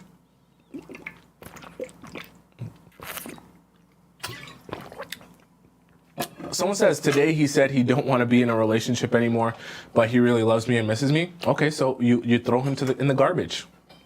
Nothing to do there. Nothing to do there. If he says that he loves you, but he can't build no long-term serious relationship with you, you throw him in the garbage. You don't need nothing from him. You don't need to be with him for nothing. He's useless to you. See, guys that will tell you a whole bunch of, throw at you a word salad or word vomit and just, tell you how much they mean to you and all that good stuff, but they don't actually act on it, is a waste of your time. Don't bother listening to it. Don't bother absorbing it. Don't bother caring about it. Just throw it in the garbage, okay? Along with all his sweaters and his underwear and all the shirts and stuff he left at your place, throw it in the garbage, okay? It doesn't do anything for you. Guys that aren't willing to act on what they're talking about are wasting your time, truthfully and honestly, okay?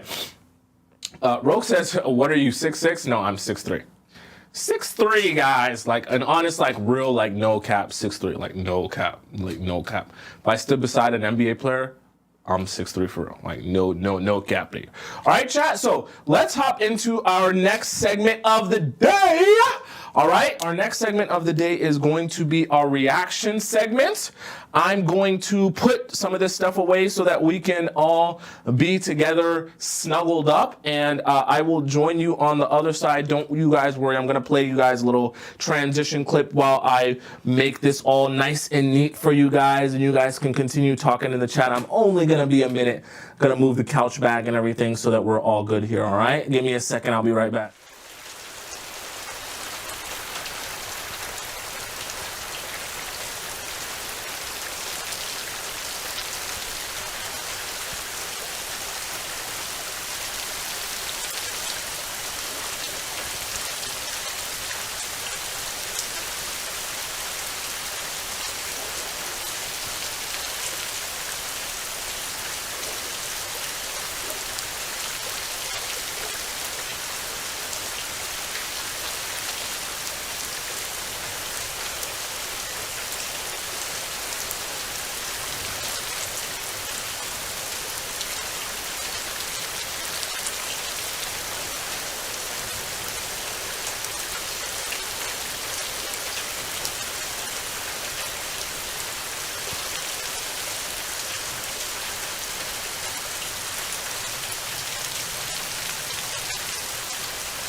Thank you for your patience, chat. Sorry about the sound.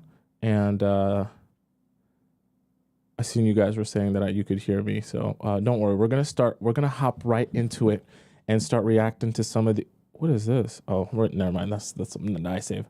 We're going to start reacting to some of these videos around town, and we'll see what life is saying today. Oh, let me move this camera down a little bit while I play this. Let me play this first one.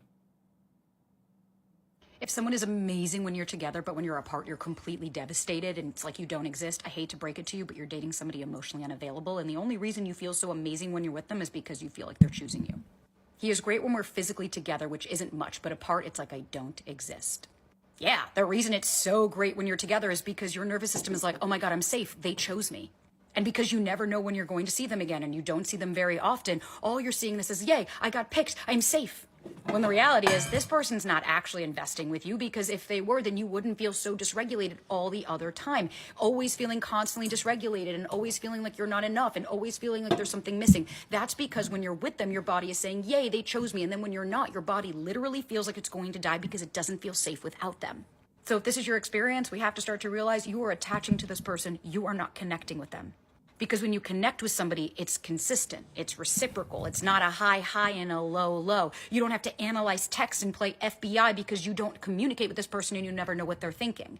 And it feels so incredible and intoxicating when you're with them, and yet when you're not, such a big difference. But that's because you're not actually seeing this for what it is. You're seeing this for how your nervous system is seeing it as, oh yay, they're here. But do you actually even like them? When you're with them, how do you genuinely feel? If you're still dysregulated and you're still feeling all that, then it has nothing to do with them and everything to do with coming up with you.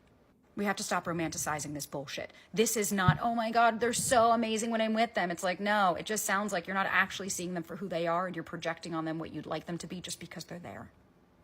If someone is amazing when you're together, but when you're apart, you're So I actually really like what Sabrina said here. She's great when she's not cursing too much, but she actually said some good things in terms of taking notice. And this is one thing that we're gonna do. We're gonna start breaking down some of these Love Is Blind clips. So you guys better get on your horses watching Love Is Blind and catching up, because we're gonna start breaking down some of these Love Is Blind clips and what's been going on the show, so that we can actually start talking about why some of these things are happening and taking notice of how some of these things are happening. When it relates to detachment and the anxiety that you might start to feel when you're away from someone, you have to be able to recognize, see, we're all human beings and we all love and have a desire to love and be loved. But the thing about it is your desire to love and be loved can sometimes blind you to believing in someone someone is amazing when they're actually not. And it's very hard to identify that when you're in it, which is why this is a great kind of little video here, because it reminds us how you can build strategies to avoid being in limerence. Because remember, as it relates to sleepovers, spending all your days with someone, never giving yourself a break from them, or trying to balance your life outside of them, makes it so much easier to fall victim to that fantasy and believing in your idea of them instead of believing in the actual them. Okay, can't even see my side of the screen there. Okay. Let's go to our next one. Did we do this one yesterday? Oh, yeah, we did do that one yesterday. There was one that we missed down here that I wanted to do for all you beautiful people that I think was really amazing, because there was some other ones that I wanted to look for as well. Okay. Let's do this one. He's comfortable. He is taking the relationship for granted. It's no longer a priority for him. And it's kind of like, and I don't know if this sounds harsh, but it's kind of like, well, let me just have you there because I'm used to you. I think he's just used to you. So it's kind of like, okay, I'm gonna do my thing. I'm gonna go see the world. And he has you there because you're his comfort. To the point where he's no longer feeding and making that plant grow. You are depleted, it seems like, of love, and that's what we need. And that's, I think, you know it. You just don't know how to get yourself out of the situation because probably it's like, oh, well, he hasn't cheated. He's not hitting me. He's not this. Like, yes, but are you getting what you need out of the relationship? That's a question that only you can answer. If you ask me, I feel like you're not. I feel like he's not loving you the way you want to be loved. He's not taking you out on dates, and you're telling him, and it's how does he say that you're entitled? Hello, I'm a woman. I'm a woman that wants to be conquistada. I want to be courted. I want to be romanced. And it's not just one way. We also as women have to do our part. It can't just be we expect the man to bring flowers and all this stuff. He's comfortable. He is taking the relationship for granted. You also have to get good at remembering who you are even throughout your relationship, because one of the reasons that guys get comfortable in a relationship is because you forget who you are as well. You forget what you stand for. You forget why you even got into a relationship. You forget what you wanted out of a relationship. And as you forget those things, you kind of forget about you. And the guys, see, like I said, guys aren't inherently bad, but they are opportunists, meaning that if they are able to take a step back and do a little bit less and still get the same amount, they will do that. So you kind of have to make sure that that your expectations stay your expectations no matter what. And that if you find yourself in a position where you're getting literally nothing, that you put your foot down and say, if I'm going to get nothing, then this relationship is no longer for me. Because you have to continuously remember what you got into the relationship for and what you needed out of a relationship. And you can never sacrifice that because time has went on, or because I really like this guy, or because he's really cute, or anything like that. You have to be willing to say, hey, this is what I wanted. This is what I expected from the very beginning. And this is what I will continue to expect, whether I like you and you're amazing and you're awesome or not. I still continue to expect that. Okay. So that's gotta be part of your DNA. Okay. Let's go to our next video. I'm gonna look to the side because like my light's in the way. That's funny. Let's go to our next video here, which comes from, let me just refresh this. Whoa, it's dark now. It's dark thing. Where did it go? Oh, I thought I saved it. Sorry about that, guys. Let me go to my saves. Give me 1 second. Had it saved on here. Or did I save it on the wrong one? Okay, perfect. So let's do this video here. Perfect. And okay. A man that will always come back is a man that will always leave. Someone needed to hear that. A man that will always come back is a man that will always leave. It is the biggest. Don't put yourself in a hamster wheel. Sometimes you can get on a hamster wheel with guys when he is making the same mistakes over and over again. And as he makes the same mistakes over and over again, you forgive him over and over again. But every time feels like a new time, but it's the same time and it's the same man.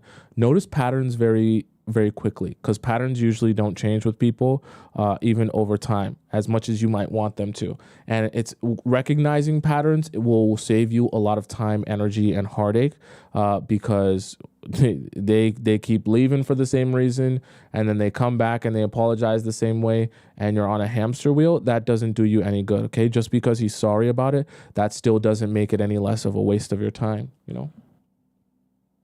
I'm gonna break my neck to get around this. Okay, let's go to our next one here. Where do we save it here? Ladies, if a man ever does this, here's how I want you to respond. If a man ever decides that he is suddenly going to change the moment you decide that you're going to walk out the door and end the relationship, I want you to continue to walk out the door and shut it behind you, because that is not a man who is actually going to change. That is a man who just saw his life flash before his eyes and realized how exponentially harder it's about to be in your absence. Men do not suddenly just like flip a switch and see you. They don't just suddenly hear you, understand your complaints, hear where you're coming from, and want to suddenly grow and be better for you.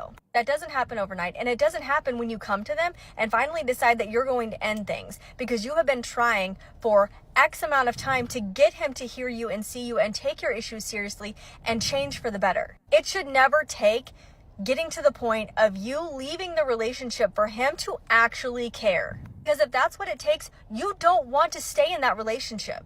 That man doesn't want to change for you. He doesn't want to be better for you. He wants to change because you're about to leave his life. His life is going to get harder. You provide benefit. You are better for him in his life. Again, men don't suddenly just wake up and decide that they want to listen and that they care about you. The only time that happens is because a threat of you leaving is the reason. You need to keep leaving and keep walking. Because the relationship is not going to get better. And he's not going to get better. Ladies, if a man ever does this, here's how. So one of the things that I think is really interesting here is when you get good at understanding guys, you understand that if you want to get what you want out of a relationship with a guy, you have to recognize how the relationship serves or doesn't serve him, because through that avenue is how you get what you want. I know this is that sounds a little bit convoluted, but what she's actually talking about here is that guys they don't really take it as a necessity to make a change when they feel like, obviously, like they still have access to you. And you can't be thinking that men are going to make changes simply because, oh, making a change is the right thing to do. It's the same kind of mindset where you start thinking to yourself, oh, he knows that he's mistreating me, so he'll stop mistreating me because it's wrong to mistreat me.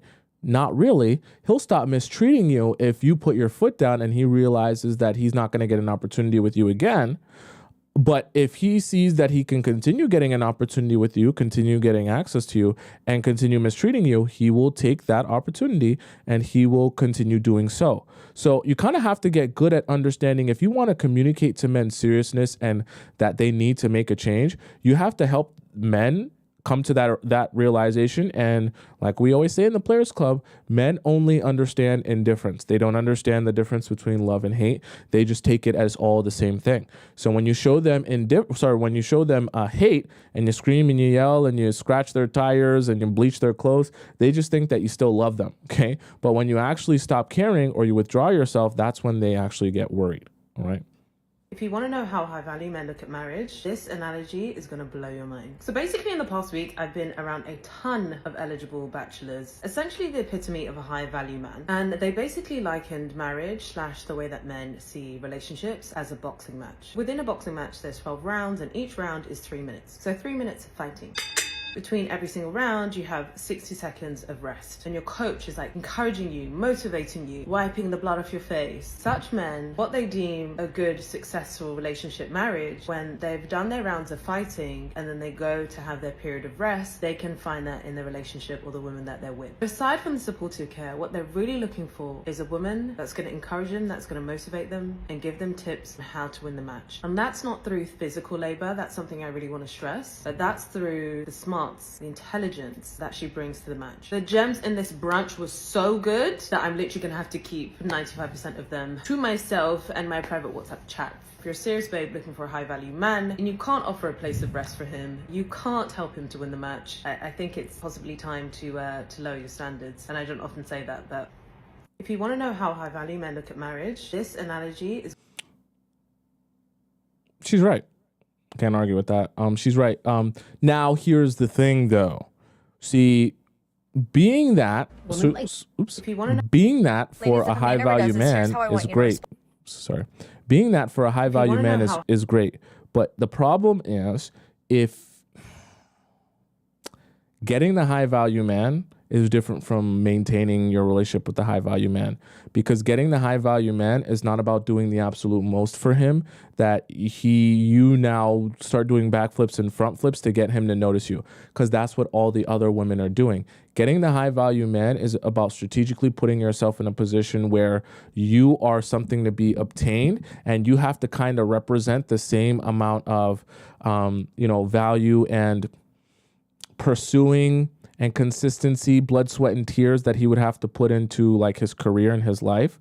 You have to kind of be the same kind of representation of that for him to want to pursue you and chase after you. Because if you're not, you're going to present yourself a lot like all the other women in his life. And then he's not really going to have that same desire to pursue you as he does in his career and things like that. But when you do get with him, of course, guys that are quote unquote high value are always thinking about how to get better and optimize better and be at an even higher point. So of course, if you can do more for your man in terms of making him better in the outside world, that's always going to be a plus. But for some of you, we need to first work on getting the high value man first, because there's also a process of keeping him, but getting him is a whole different story. Maybe we have a whole show on I think we had a show kind of about high value men, but maybe we have a whole show just on that. Okay.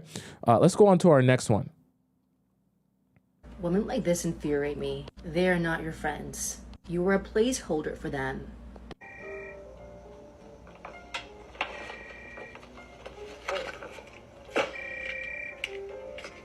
Hello? Hey! Where are you? I've been waiting here forever. Well, didn't you get my message? I left it on your machine like an hour ago. No, I didn't call home. Is everything all right? I thought you... No, I'm fine. I'm at Biggs. You're at Biggs? You and I are having dinner tonight. Well, he got this veal. You blew me off for a piece of politically incorrect meat? Well, he wanted to make me dinner. Stop talking about him, please, for the love of God. So you just dropped your life and ran right on over to his? I really can't get into that right now. You know what? Your relationship is exactly the same as always. It's all about him. Could you put Miranda on, please? Enjoy your veal. Problem? No. And I want you to know you're a placeholder for them until their man is available. Or worse, if he just becomes available last minute, you'll hang out when it's convenient for them, when he's busy or when he cancels on her. Ow. How are you, sweetie? I had to sleep sitting up like the elephant man. I brought you bagels to cheer you up. Wow, that's so nice of you. It's not that nice. It's like normal. What? He never came over last night. He said he would, but he didn't. And I called him this morning. He said that he thought that come over meant today, not last night. You know what? This is bullshit. Yeah, that's what I think. No, you. You are bullshit. You and your bullshit cheer me up bagels. They're just a decoy so you could talk about Exactly. Aiden. Look, you didn't even bring cream cheese. I got the good bagels. It's bad enough you send your boyfriend to help me when I call you, but now, the bullshit bagels. So what are you saying? You don't want one? If you fell or something. Carrie is a menace. If a girl does this, she's not your friend, period. Because their need for male validation is so strong that they prioritize it over every women friendship in their life. And that can leave you in really dangerous situations. Women like Carrie, they need to deprogram, they need to do the work to decenter men and really be in their power. This is so different than being in a relationship and having the inevitable fights or the lows and needing your girlfriend's support. This is centering men to the point where you're dropping your girlfriend. So apparently Aiden needed an airbag in the bathroom. You know what? I think I'm okay. You mean you think you're over him? No, I mean, I think you can call. What? I don't even get flan? The thing is, if you don't leave now, then we're gonna have to end the night together. You know, we're gonna have to hug and share cabs according to neighborhood, and then I won't have any time alone with him. Yeah. Yeah, okay. Okay. And can you take Steve with you? Miranda's better than me because, Jesus. And it just sucks because Miranda was the one to pick up the pieces every single time. So I don't want to let this go on for too long, but like I really I think this is really funny because you have both guys and girls like that, but also recognize within yourself if you have those tendencies as well. Okay, not to diss, but you know, it's very easy for us to kind of center the opposite sex and start sacrificing a lot more than we should be, especially for the amount of investment that should be put into that relationship. We even actually talked about that today, how when you're in your relationships, you know, you have your different priorities and things that take up your time and bring you happiness as well.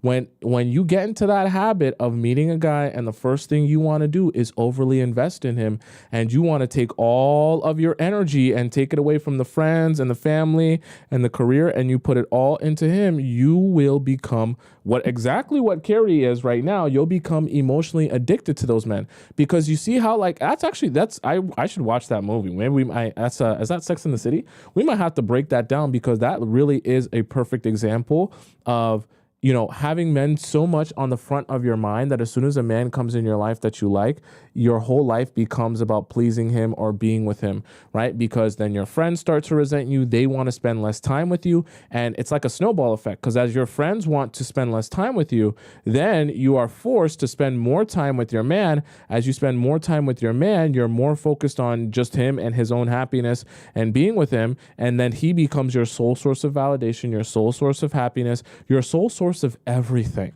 And then you're not able to escape it at all. Okay, we don't want that for you. Okay, let's go to our next one. All right, we don't want that for you. Let's see what our next one is up here. All right. Let's what is it? This one? Hi, baby, on the way. I'll be cool with it. Need good now. Ooh. You would have hated me. I was like, oh, you're cute. Like, you want to go on a date? Just prepare them. And people like, he is not that nice. I just wasn't nice to y'all. Yeah. Y'all didn't give me a reason to be nice. Yeah. There's nothing no one can tell me. No I'm one. sure I'll hear the same thing, you know, Yeah. from other people. No, It's you like, okay, well, I'm Very saying. positive things, but like, Oh. yeah. You never know who That's comes out of different. woodworks. 7 kids. Yeah, right. I'm not shaking on it. To come in this scenario to fall in love with a guy who has 3 sperm donor babies, is a lot to absorb. It's time to become more aware of when people are soft launching a secret. When someone says, the rest of the people in my life are going to tell you this, people are going to come out of the woodwork and they're going to say this, the appropriate response is not dismiss, I don't care, nothing will change how I feel. The appropriate response is, what will they say? Who will these people be? And what did they mean to you at the time? Yes, hindsight is 20/20, but hindsight is 20/20 in this situation because she did not press. When you are so in love that you don't want anything to disrupt your feeling, you tend to not ask the questions that you are being presented as red flags. This kind of soft launching is exactly why past relationships matter. And if there's any place that I see a consistent failure of curiosity in these shows, it is questions about people's past relationships. Dig deeper. You be the judge of whether or not you think their behavior was unsavory and whether or not they have grown by how they respond to your press, by how they respond to your questions, by how you receive the answers to those questions. But if you do not ask, you will not know. I thought she was going to say receive. I'm going to hold off on my thoughts on Love is Blind only because I have something really, really special for you guys for Love is Blind time, where we're going to discuss a lot of different topics. We're going to discuss a couple of scenes, and we're gonna get deep into it. I'm going to break down some stuff on Love is Blind. But in the topic of what she's talking about, I do agree that pressing on past relationships is so important. If you do not do that, you'll be making a lot of mistakes and you'll be missing out on a lot of very, very, very, very valuable information that you should be gathering when you're in a relationship. Okay, let's go to our next video. I got something special for you guys for Love is Blind. Hold on, I don't want to get copywritten. She's not even saying nothing. What is this? Life is so much more fun and easier when you start thinking like a man. Why don't people just say it though? I guess that's the Gen Z thing, right? Like, don't say it, dance it out, right? Like, don't say it, like, show them, like, type of thing, right? Like, show, don't tell. That's Gen Z, right? I don't know. I'm too old for that. Let's go to our next one. Have a conversation with him. Welcome to the Daddy Academy, okay? by that month and a half mark, I'm talking after 5 dates or so, or right around that time period, you need to have a conversation with this guy about just how things are going, because it behooves men who are after just casual. So right now we're not talking about a guy who like truly wants to be with you, like that, you know, from the jump, like, okay, this is going fantastic. This is one of those, you know, ambiguous situations. It behooves Yo, if me and Nico did a show, that show would go triple platinum. No cap.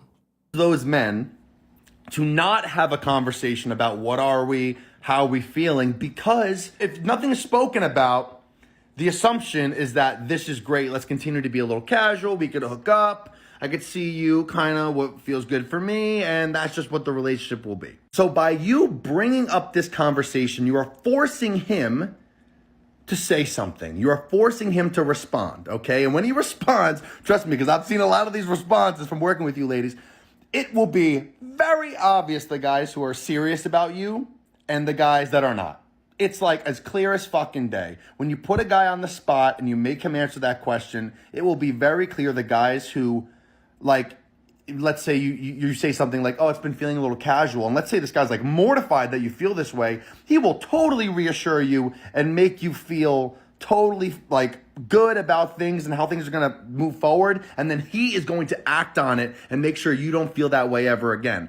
The opposite side of the spectrum is if this guy wanted things to be casual and you call him out, he's going to give some really, really vague and weird response. But these are the things that you have to clock. You have to keep those standards high. You have to have those conversations because you are going to literally, quite literally, force out those guys who aren't meant to be with you. Because here's the thing, they would end up finding their way out down the line anyway, but it would be on their terms. You want things to start to end on your terms, which makes you feel more confident, gives you more self-esteem, and makes you feel more control over your dating life. So be selective over who you are intimate with and have those conversations when they feel appropriate to do so. It's before 2 months. You got to have that conversation about where things are tracking.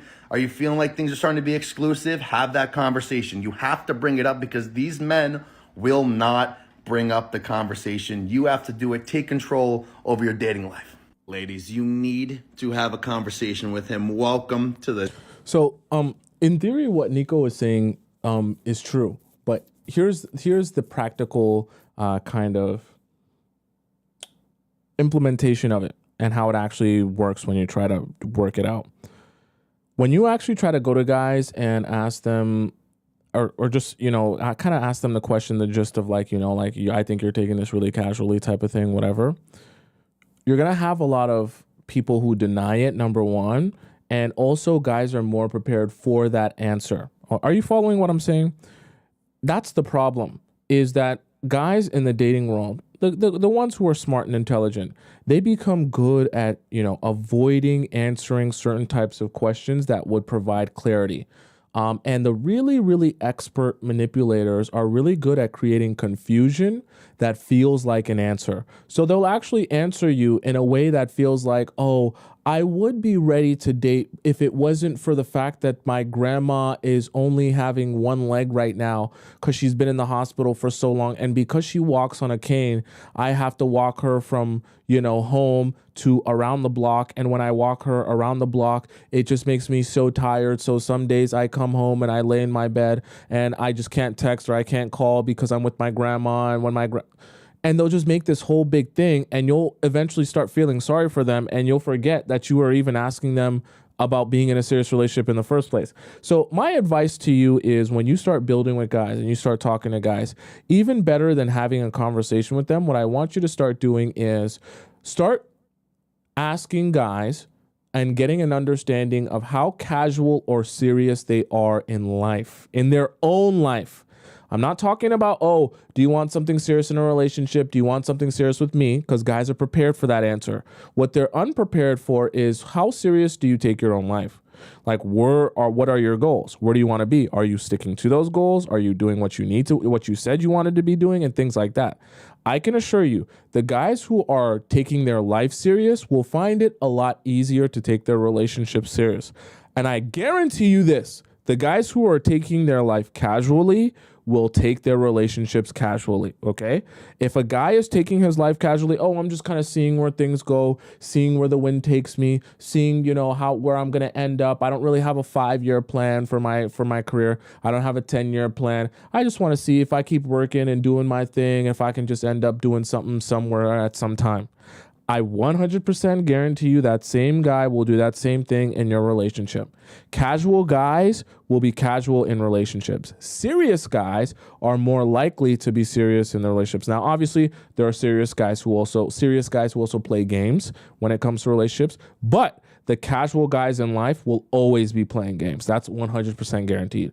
So the better way to sniff that out is to start getting a sense of, are you casual with your own life or not? Because guys, trust me, there's a lot of guys who will be casual with their own life. They don't even know what they want to do in the next 5 years. And it's the same thing in their relationship because they're just not capable. They don't have that brain capacity to be able to think long term. Okay. And that works both ways in both aspects. All right. All right, chat. Let's hop into our next segment of the day today. All right. We got lots of new segments, lots of new things to do, okay? For those of you who are unaware, you're going to be sitting here. For those of you who are aware, you better spam it up in the chat so everyone else knows what time it is and what we're about to do right now. Do you know what time it is? I want you to tell me what time it is. Do you know what time it is? Here we go now. Do you know what time it is? Can you tell me what time it is? Here we go now. Do you know what time it is? Can you tell me what time it is? Do you know what time it is? I want to tell you what time it is. Okay, in the chat now. What time is it? In the chat now. Tell me what time is it? In the chat now. What time is it? In the chat now. Tell me what time it is. Don't look at your clock. Don't look at your watch. Don't look at your phone. Don't look anywhere else in your home. It's a special time. It's an amazing time. If you don't know what time, I'm going to tell you the time.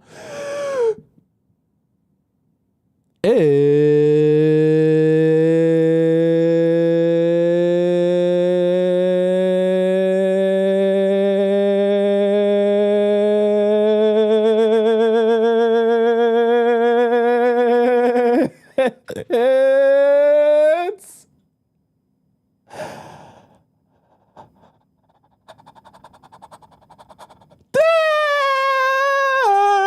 Discord time!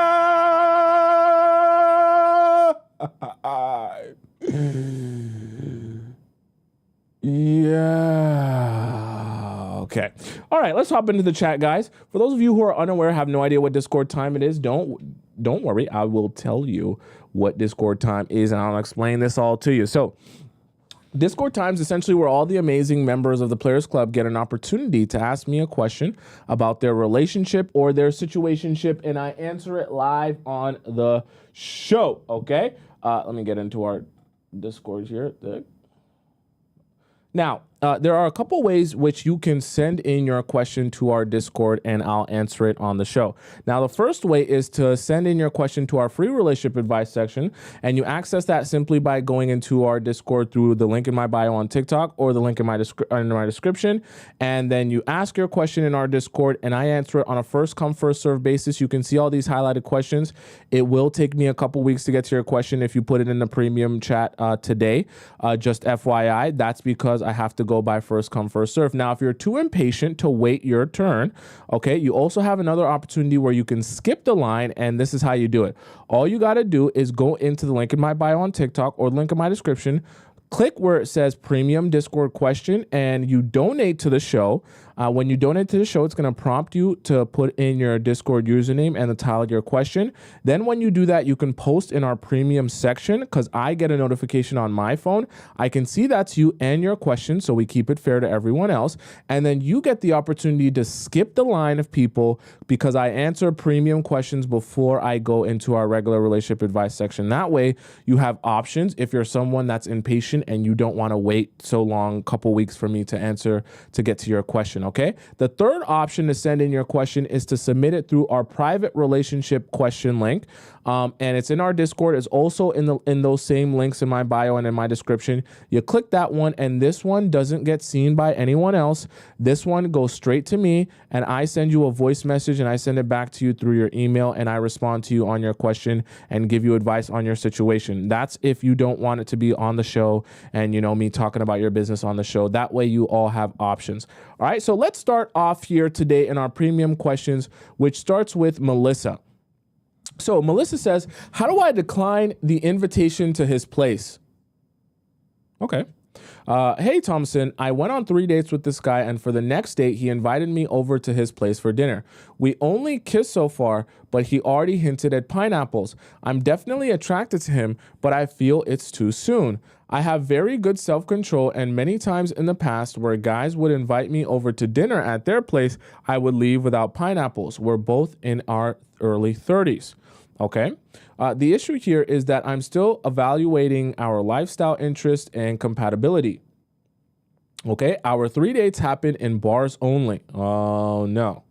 I don't mind drinking occasionally, but finding it repetitive. He doesn't get drunk, only 2 to 3 drinks max, but he enjoys the social aspect of it. Well, there's other places that you guys can be social.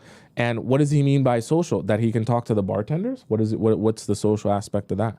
Where we live in Europe, people drink to socialize more indoors as weather is bad. Yeah, but are you telling me there's nothing else to do in Europe other than go to the bars? I find that hard to believe, unless you live in such a rural part of Europe, okay? Ideally, for the next date, I like something different rather than a bar or going to his house. Don't think his salary is high, but he's doing okay. I'm sure he can afford to do something fun like bowling, an art gallery, etc. Like I said, if you live in some sort of at least established part of Europe, you're not in like super rural Europe or something like that, there should be more than enough other options for you to do that's not just going to the bar. And like you said, not just going to his house. And you mentioned some of those things. So if he's creative and if he actually like cares, I mean, if he's creative and he actually like wants to put his best foot forward, I would think that you guys would do something. At least let's do a dinner date. That's at least a start to something different than a bar. I don't like that idea that you guys are only going to bars. Okay. My first instinct was to organize an activity and invite him, but I think it might create a dynamic where I'm the planner. I want him to impress me or do something thoughtful. Shall I say, let's do something fun in public and dinner at your place another time? How else can I express my desire to do something higher effort than chilling at his house? Unsure how well he cooks too. Or another idea is that I should go to his place as our fourth date to check out his living arrangement. What do you mean? What do you mean, like as a fourth date to check out his live? I don't know what you mean. I thought you don't want to go to his house. If he's tidy, learn more about him. Okay, I guess to learn more about him. Again, I can hold myself and no pineapples risk. I mean, okay. Then at dinner, I could bring up some fun ideas for us to go down in the future or ask deeper questions about what he likes to do while dating. If his answer is just bars, going out, and chilling at home, of course that would be my sign not to continue dating him. Continue below. How can I inspire him to ask me out on more creative and thoughtful dates? Or could it be his lazy character trait? Or shall I go to his house for dinner? I think his reaction to no pineapples would reveal his intentions towards me too. As if he gets mad or says I've led him on by accepting that information, I think he meant by receiving that information, I get clarity that he only wants pineapples with me. And if he's okay with me leaving after dinner, then he plans another date in public, all good. Side note, when I asked him about his relationship and why he ended it, he did mention that one of the reasons was that his ex didn't feel he was romantic enough. Okay. We have discovered the gem here. Okay, I'll finish the message and we're gonna get to this point right here. They hanged out indoors a lot, had crazy chemistry, and got along well. She is now married to someone else. Chat, do you see why asking questions is so vitally important? a lot of your confusion will be alleviated by asking questions, especially about the last relationship. I'm so glad, Melissa, you sent in this question, and we're going to get in depth with it in a second, okay? You did the right thing, and you actually got your answer.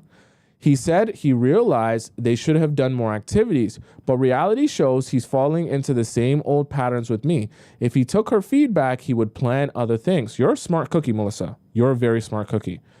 Would love your thoughts and ideas on how to redirect boring dating into more fun without my own initiative. Or should I plan something for us? And if I should accept his dinner invitation, and how should I text my decision to him, as I don't want to write a paragraph or complain that he only suggests low effort dates, but make it short, sweet, and concise. Think many girls would relate to this. This is great, Melissa. You're doing a great job asking questions and getting answers. What happened here in your situation? I actually don't think for your specific situation, you should say anything. You want to know why? Because if he has not learned from his past relationship and he's not made an adjustment for this future, anything you're going to say to him now will be a temporary adjustment, and he will go back to what he was doing before. I'm not saying this, say he's a bad person or anything, but it is very telling that he is actually admitting to you. This is why I tell you guys, ask questions, ask questions, ask questions. Never stop asking questions. Get guys to tell you about their past relationships. If you're noticing patterns and you're thinking to yourself, maybe it's just me or maybe I'm just crazy, this is a perfect sign. See, when you ask questions, you realize it's not just me. This is a pattern of behavior for you. So now you immediately know this is exactly what I'm going to be expecting in this relationship with you. So don't try and fight it or change it or expect that, oh, with me, it's going to be different. You should instead be anticipating that with me, it will be the same.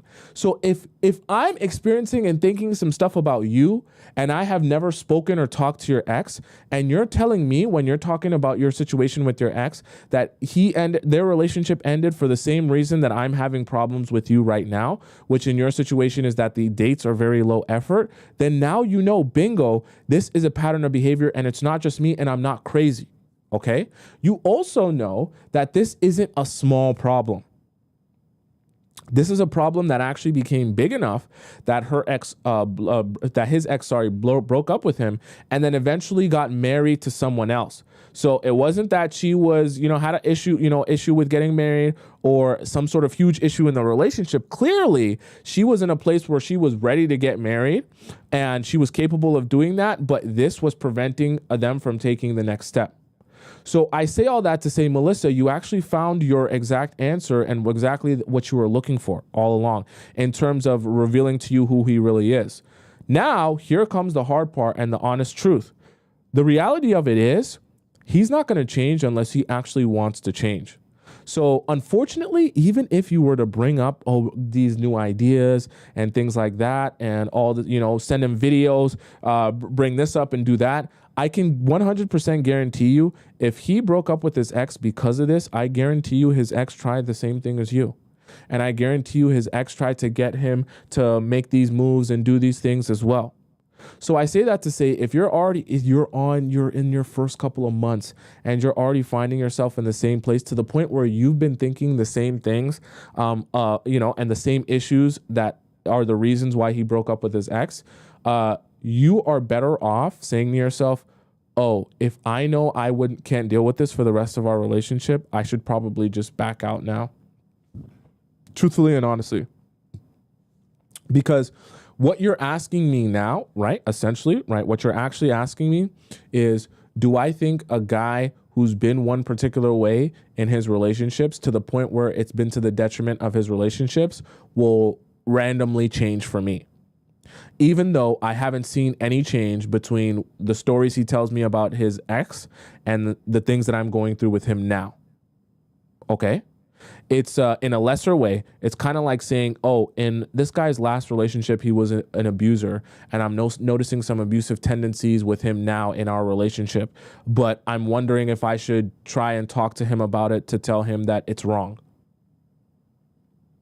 You're kind of wasting your time. Okay, because eventually you'll be in the same place as the last person he was in a relationship with. So I just say that to say, unfortunately, Melissa, I think the best thing for you to do here is sit back, relax, and see if anything changes. Maybe you can give it 1 or 2 more dates and see if he wants to put in any more effort. Because honestly, when there's a pattern of behavior like this, I don't honestly believe that you bringing it up is going to change anything significant. Simply because that, like you mentioned, you're smart. You're a smart cookie. If he actually was self-aware enough and actually was like remorseful enough about it and wanted to make a change for the better, this would have been something that he did the exact opposite while dating you. Are you following what I'm saying?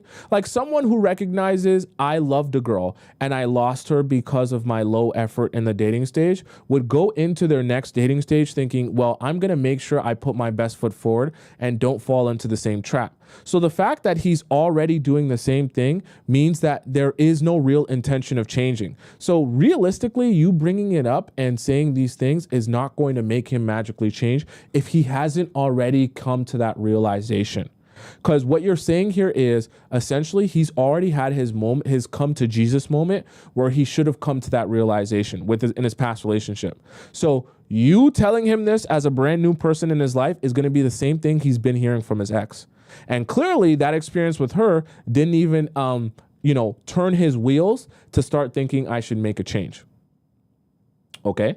So my advice to you is to do nothing. If he wants to invite you for dinner and all that stuff, and you know you can do it the right way and not, fall victim to temptation, then go ahead and do it. But if in this next, month or month and a half, you still don't notice a difference here and you're going on date, number 5 and 6 in the same bar or whatever, just like very low effort, you're going to have to drop him because that's the pattern of behavior that is only going to continue to frustrate you. And even if you ask him to change it, he's just going to revert back because clearly he hasn't learned his lesson. And I don't think that you're in a position where you need to be the one teaching him this lesson. Clearly his ex thought it was a pointless activity after a while as well. So take notice of that. Just another dumb girl says addicted to a cheater. Okay. All right, chat. Hello, Tomisin. I am 30 and I have been talking to a guy who is 37 since 2022. It's on and off. We would sometimes stop talking because I come to my senses that I'm just being played. Then I would find myself back talking to him again.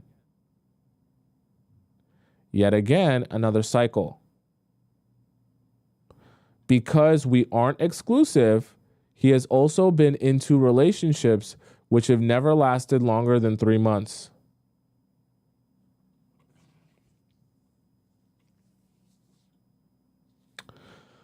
I wouldn't even say ours is a situationship because we've only met once.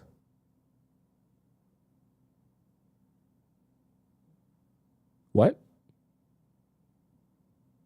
What did you just say?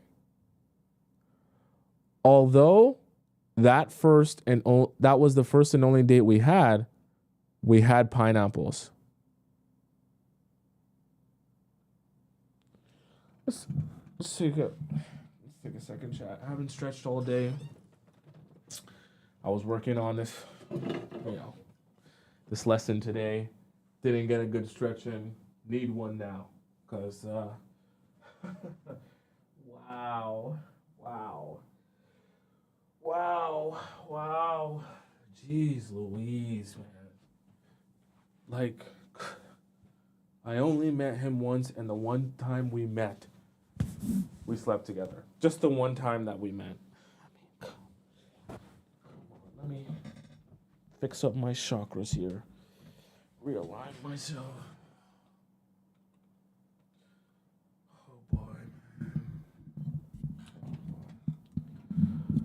My people need me. Most of our interaction is over text. Yeah. He is a compulsive cheater. Yeah. He admitted that plenty of times he's cheated before.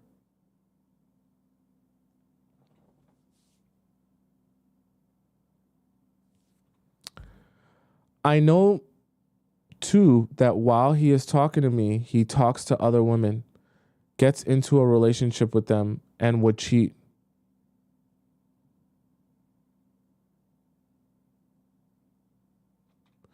I know this is enough for a red flag, but I couldn't get away from him.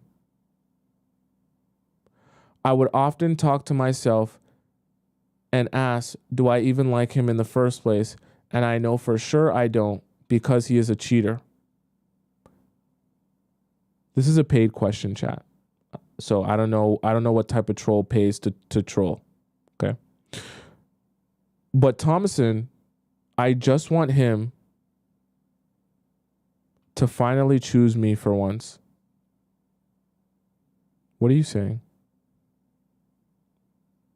What are you saying? What are you actually saying? No, seriously. That's what hurts me the most. You're going to get me, man. The fact that he could jump into a relationship with just anyone, but why not with me? So you can be cheated on too? What do you want out of this? What?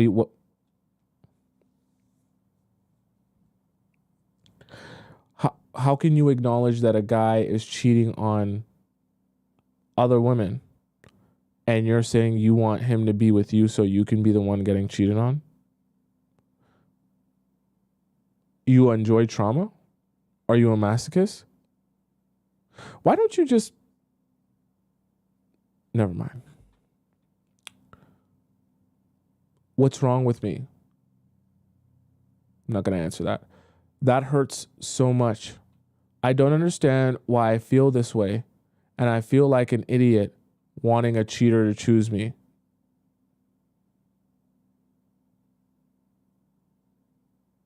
Right now, I am still in contact with him, and I just want it to end.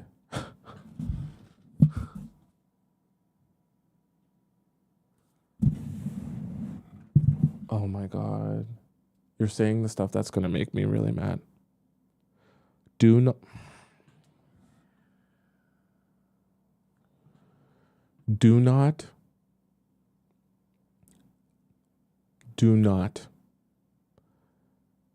beg men who are taking advantage of you to stop taking advantage of you. Do not expect them to stop taking advantage of you.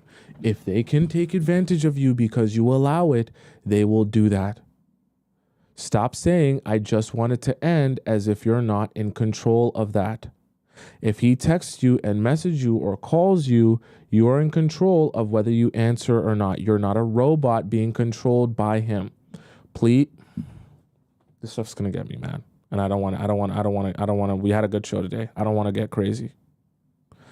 I have tried pulling away from him plenty of times, and I always have the courage to start, but every time the idea of him not choosing me crosses my mind, it sends me to a spiral. I would end up going back to him thinking that maybe this time there will be a miracle and he would want to be in a relationship with me.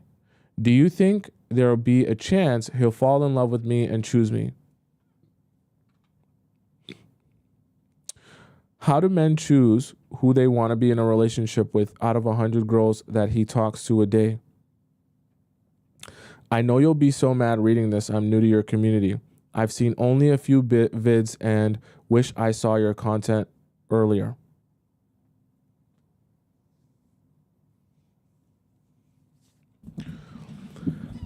You know, I have to be honest with you. I can't help you. Not in the ways that you think. The reason I'm saying I can't help you is because you're telling me for you to go in a message and spend majority of the message telling me how a guy is exactly not what you're looking for, and then proceed to tell me that regardless of the fact he's everything you're not looking for, you still want him and you still want him to like you. There's really nothing I can do for you, truthfully, because what do you want me to tell you? He doesn't want you. He doesn't want you to be in a relationship with you. That's the honest truth. He's never going to treat you right. He's never going to respect you. And he's going to continue using you as long as he can keep using you. So if you're of the mindset that you just can't control yourself and you can't help yourself but to be with the guy who's doing nothing for you and give him your all while you get nothing in return, hopefully that you can get cheated on too, then go ahead and do that. You guys have to understand, like, I'm just a human being, right? So I can only advise you if you actually want help. And unfortunately, just another dumb girl, not to diss you, that's your name. You don't want help. You don't want my help. Because if you did want my help, you would help yourself. You don't want my help. You don't. Because you're smart and intelligent enough to acknowledge all the ways that he's not what you want, not what you're looking for. He doesn't even when you see the way he treats other relationships, you don't like it. You wouldn't want that for yourself. You wouldn't want to be in a relationship with that man yourself. But you still acknowledge that despite that, you want him. And even your reasoning for wanting him is simply ego. It's ego driven for yourself, because you're talking about the fact that, oh, every time I think about him not choosing me, I spiral. That's ego, right? So you're saying the only reason I continue to talk to him is just because I want to be picked by him. Not that I really like him, and not that even getting picked by him will actually be that magical. I just don't want to feel rejected. That's ego. Okay? So if you want to let your ego and desire to be picked ruin your entire life, because that's what it'll do, right? Going back to this well over and over again, continuing to get hurt and being in pain is just going to ruin your life. You'll be miserable, have no happiness. Then continue to do that. I can't help you want happiness for yourself, okay? I hope the rest of you guys all know that as well. If you don't want happiness for you, I can't want that for you. I can't shove a magic pill down your throat or a magic potion that's going to want to make you actually have a better life or find happiness. If you want to continue being with the guy who mistreats you, disrespects you, doesn't want to be with you, doesn't want to build with you, has no intention with you at all whatsoever, and just wants to utilize you for fun, by all means, you can continue doing that.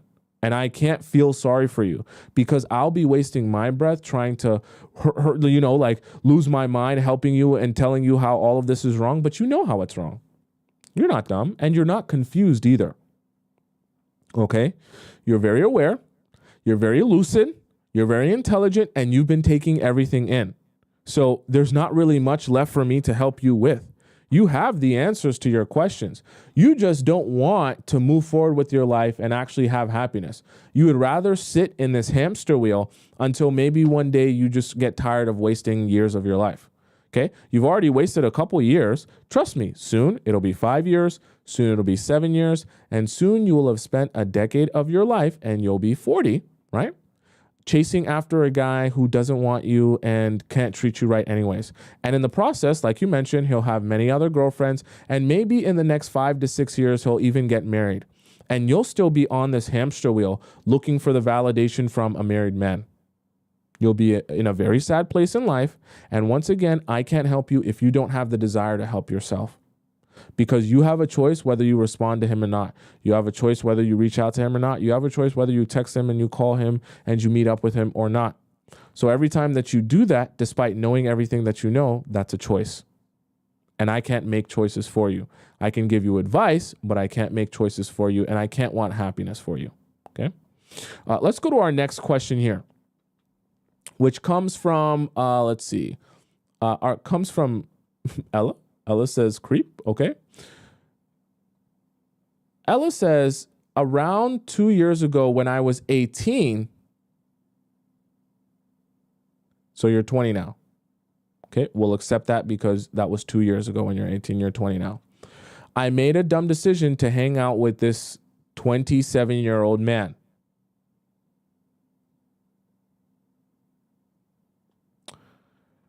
Where is this going? This is titled Creep. I'm worried. He always made it out like I was obligated to talk to him. I tried to tell him not to come, but he got angry because he booked his flight already. So he flew to my city and rented an Airbnb. How did you even meet this guy? You're 18. How did you meet a 27-year-old man that doesn't live in your city or your state? I met him on Snapchat. Let me take a break. Of course. Of course. Of course. Of course. I met him on freaking Snapchat. Of course. Because where else do you meet creeps? Snapchat, of course. I should have known. I was thinking maybe Craigslist. I was thinking maybe Tinder.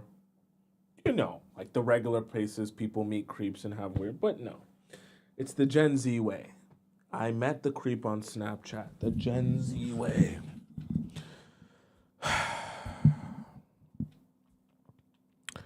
I don't know how I got so brainwashed. He wanted to tell my friends and family. He wanted me to tell my friends and family about him before I met him. And that he was my boyfriend, so I lied to him that I did.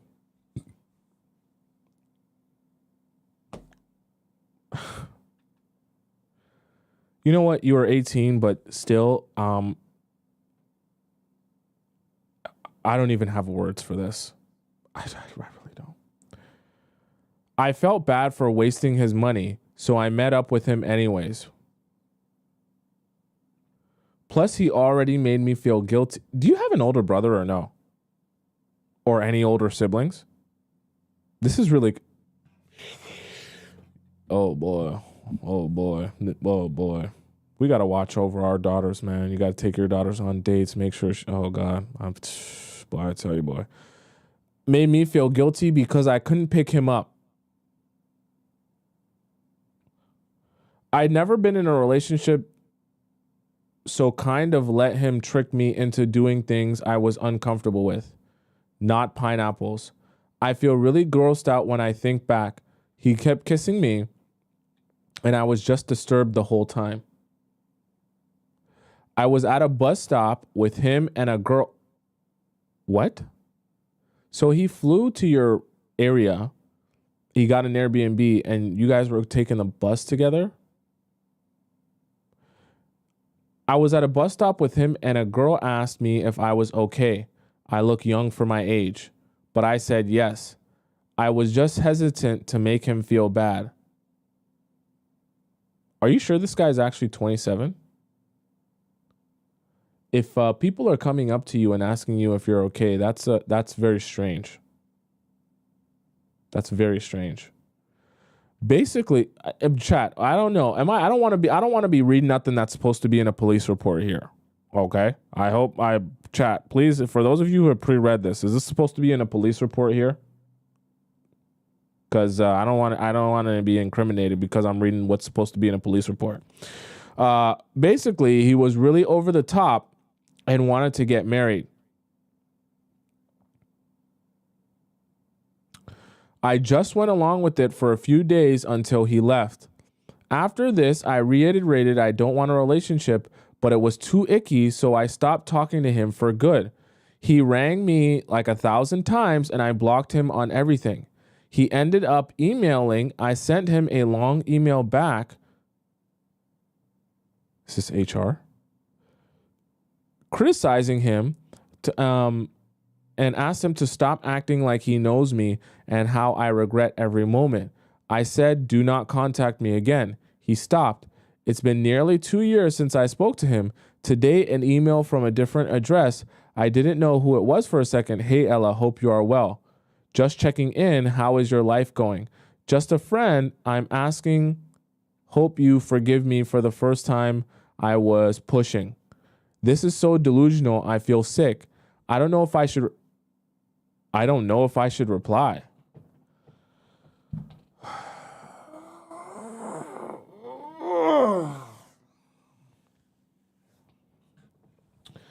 She's not sure, chat, if she should reply. I just need him to forget about me for good. I just want to know what to say that will actually register in his brain. My next question is, I met a guy a year ago and he was 21. He was like cheap. We basically went to a park. You need to watch my show 24 hours a day. I never doubted that he didn't like me, but he just didn't do anything for me. Once I realized I don't like him, I didn't know how to let him down, so I just let him kiss me, and I sat there feeling gross, so I pretended to be sick.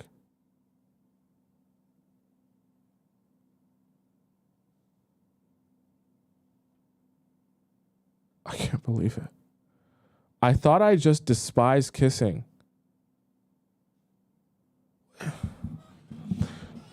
This is actually really concerning. This is getting really concerning. I was still nice, but canceled, and that we can always hang out another time. He responded, LOL, I'll see. I was very triggered by this because it was like he thought he was better than me, and I did not like him at all. I stopped talking to him after that. He didn't double text either. 3 months later, he was like, hey, how you been? I ignored it. A year later, he messaged me saying how he hopes I'm well and that we should catch up. I thought it would be okay once he said just as friends, haha, I'm not looking for anything serious.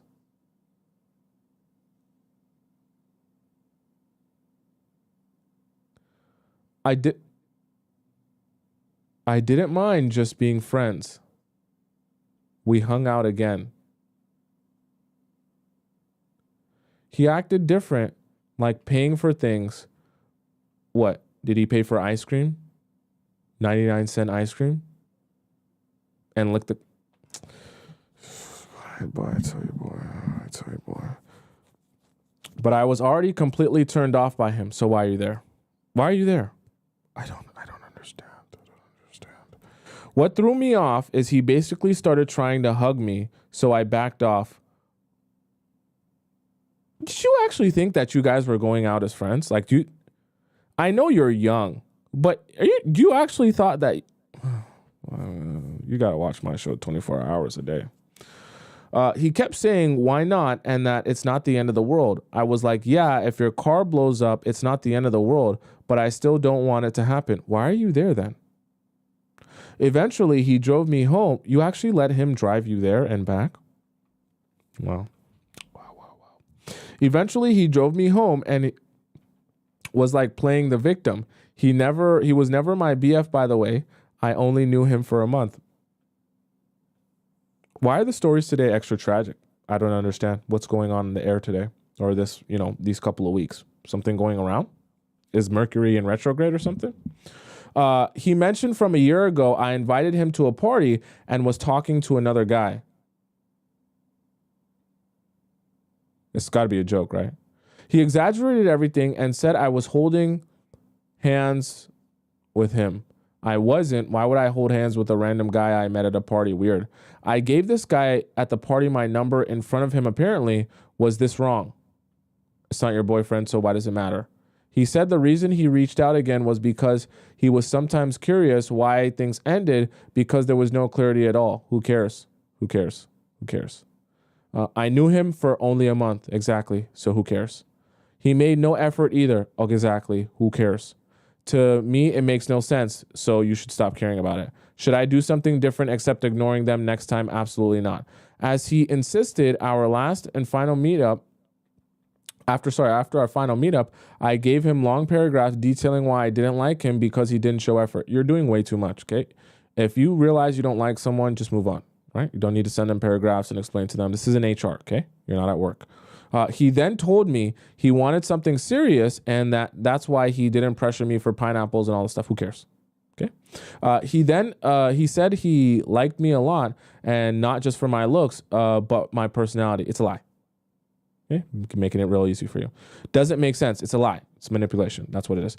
Even just before we met, he said the message was not looking for anything serious. Ignore it. I was attracted to him physically, but I felt like I was dating a girl. That's funny, actually. Anyways, I do feel bad. For what? I want advice on what to do after dating a guy. Who did you date? You dated neither of these guys. What were those dates? One was really tragic. You were with an old man. He wasn't 27. He's probably 37. You were with an old creepy man you met on Snapchat. And the second guy took you to the park and then took you for ice cream and then humped you from the back. Where was the date there? Who did you date? And I realized I don't like them because I don't want to ghost people. But part of me is like, men do that to people they don't like. So if they get sad, it's hypocritical. Who cares? Who cares? I would never criticize someone physically, but is it right to explain all his lazy actions that I felt he didn't like me? What you're referring to is low effort. So if a guy actually likes you, he's going to put in effort. What you're talking about is the fact he wasn't putting in effort. He bought you an ice cream cone and then he humped you from the back. That's not effort, okay? I really mean that. So don't be misconstrued because he buys you a nice ice cream cone, then he starts humping you, that means that he actually likes you. He doesn't, right? He wants to sleep with you. He's horned up. I only did it because he kept pushing for answers. Like he literally told me he ghosted this girl before. That's why I don't feel bad when I did it to him. I feel like they will keep hounding you unless you block them. But I feel like guilty blocking them unless they're insane. I obviously feel guilty explaining why I don't like someone. Okay, I'm going to make this real easy for you, okay? Neither of those guys actually like you, Ella, okay? Very, very simple for you. None of them actually like you. What they're trying to do is extract pineapples from you. They want to sleep with you, okay? I'm making it very easy for you. Both of those guys are using manipulation tactics because you're young and you're very, very naive to try to convince you that, you know, something's going on here and they like you so that they can sleep with you. Both of them are lying. One's just a little bit older than the other. It's the same game. Here's what you need to stop doing. I'm going to make this very simple for you. Stop explaining yourself to people. They don't care. Okay?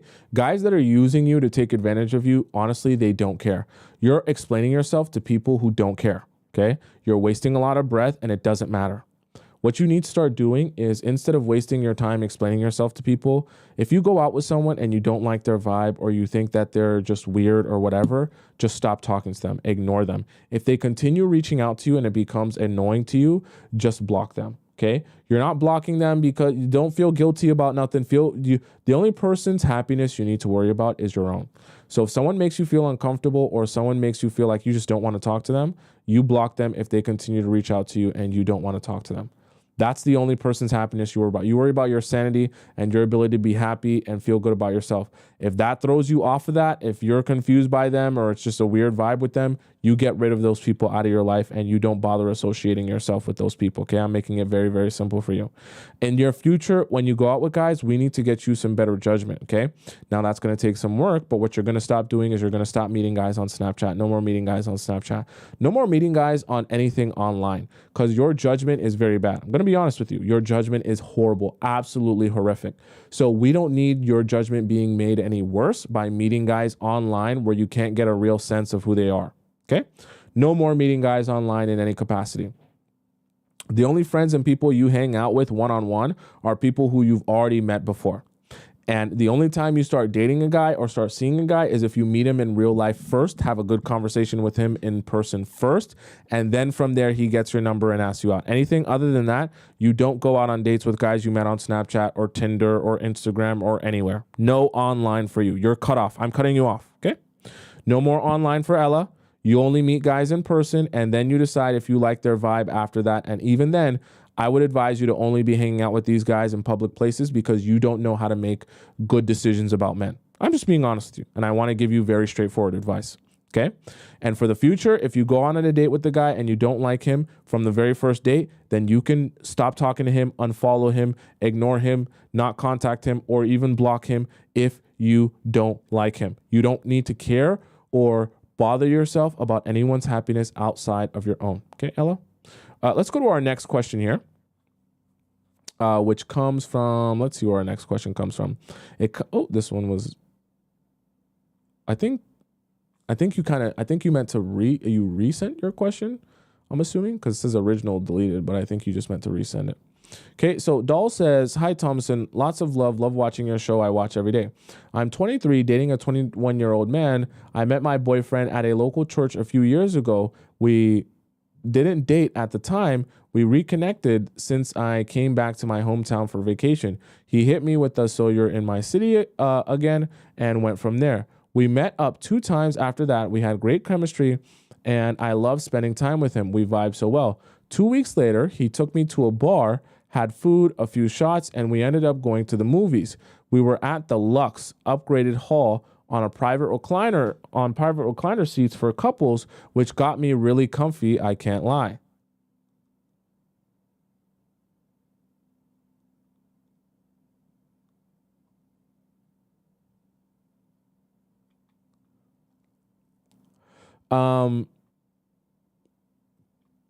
I initiated contact first, nothing crazy, just got closer and leaned into him. I love affection. The few shots kind of started kicking in. An hour goes by, the tensions are real high. The service employees even got us cozy blankets. I kept my hand on his lap just for comfort. I hit something. Must be his wallet.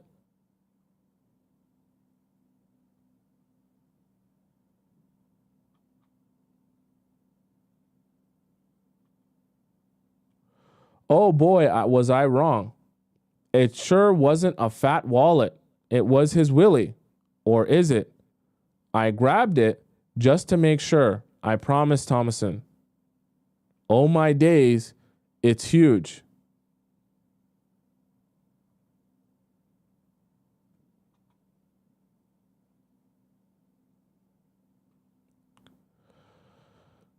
That Dwayne Johnson girth.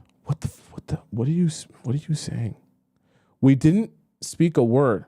I immediately knew I had to get busy.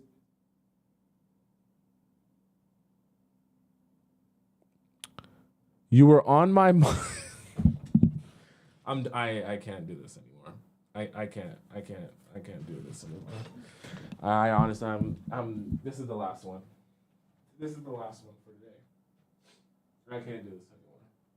You guys be doing too much with this, yo. I can't do this anymore. I really can't. y'all, nah. I gotta take a break, yo. Like this is, y'all think this is a game. Y'all be doing too much with it.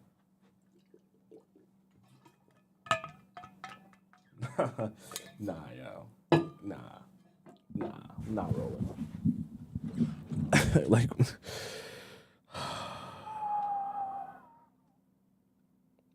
what is with y'all, man? I get it. Some people are freaky, but I would hope that most of you aren't getting it on and thinking of me.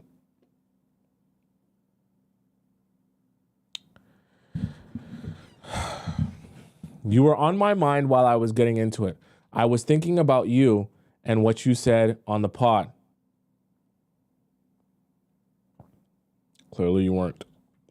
But Tomisin, it was too late. His wallet was deep down my throat already. What are you saying? What are you saying? What are you saying? You're at the movies. What are you saying? What are you saying? Don't you even have an ounce of self-respect? Not an ounce of self-respect you don't have? Not an ounce.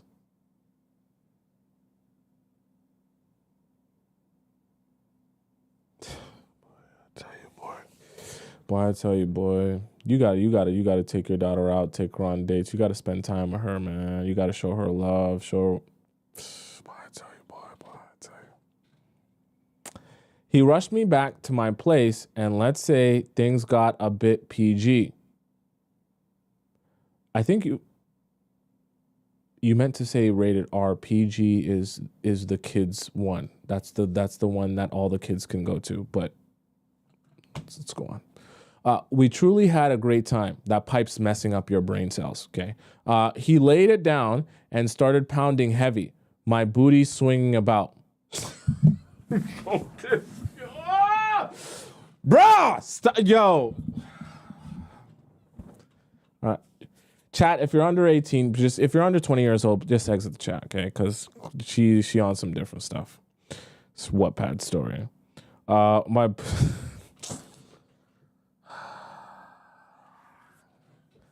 My booty started swinging about. Just a whole lot of clapping all night. We cuddled and watched a movie. He told me he wanted to talk and that it was serious. I was assuming he'd say he has a girlfriend or something like that. I was thinking all types of scenarios, sorry.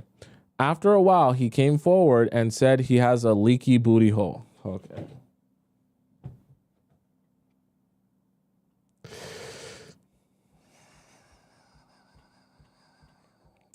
I was confused and bust out laughing, thinking he was kidding. Suddenly, he became closed off. He said,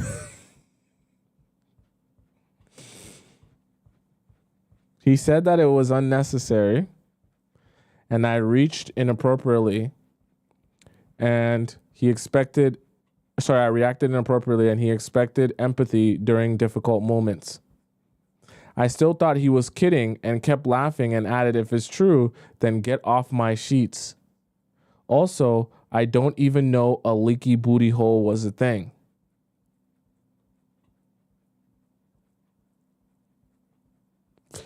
The air shifted. Suddenly, he dulled out. He got up and started to get dressed. I was confused and bewildered. Hey, what's wrong? I'm sorry. I thought you were joking, I said in a soft, concerned voice. The next 20 minutes went by, intense, tumultuous. I came forward and apologized. We eventually made up and hugged it out. But Tomisin, I got the ick, and I'm trying to understand if it's contagious or something. Anyways, fast forward, that hug turned into us making out wildly.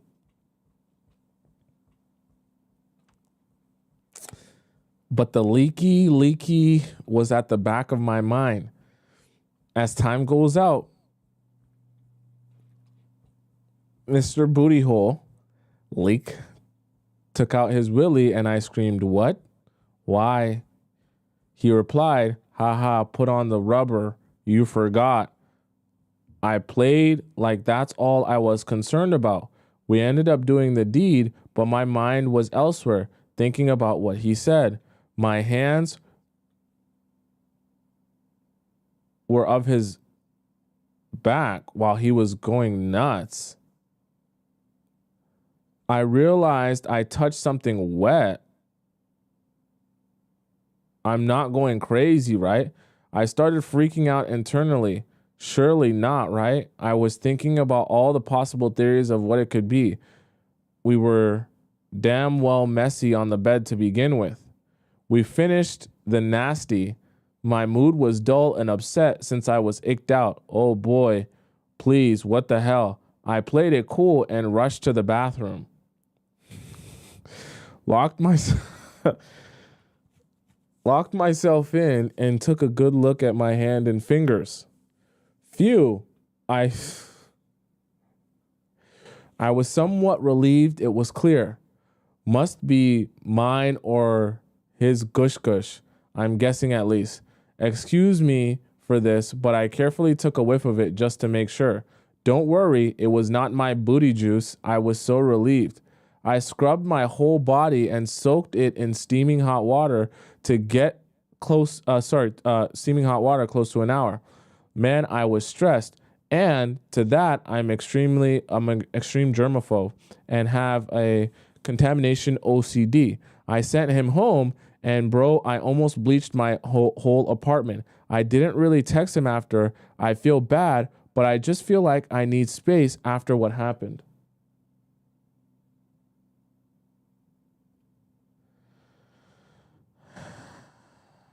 I need to meditate on if I'm going to deal with this. 2 weeks later, he sent me a long text and said he feels distant and wants to meet up. He asked me if it's still the same between us or not. I really like him. He looks amazing physically and he's funny. Had great chemistry. He even lays it down real good. I really like him. My question is, should I give him another chance or let this fizzle out and say nothing? Thank you for your time, Tomisin.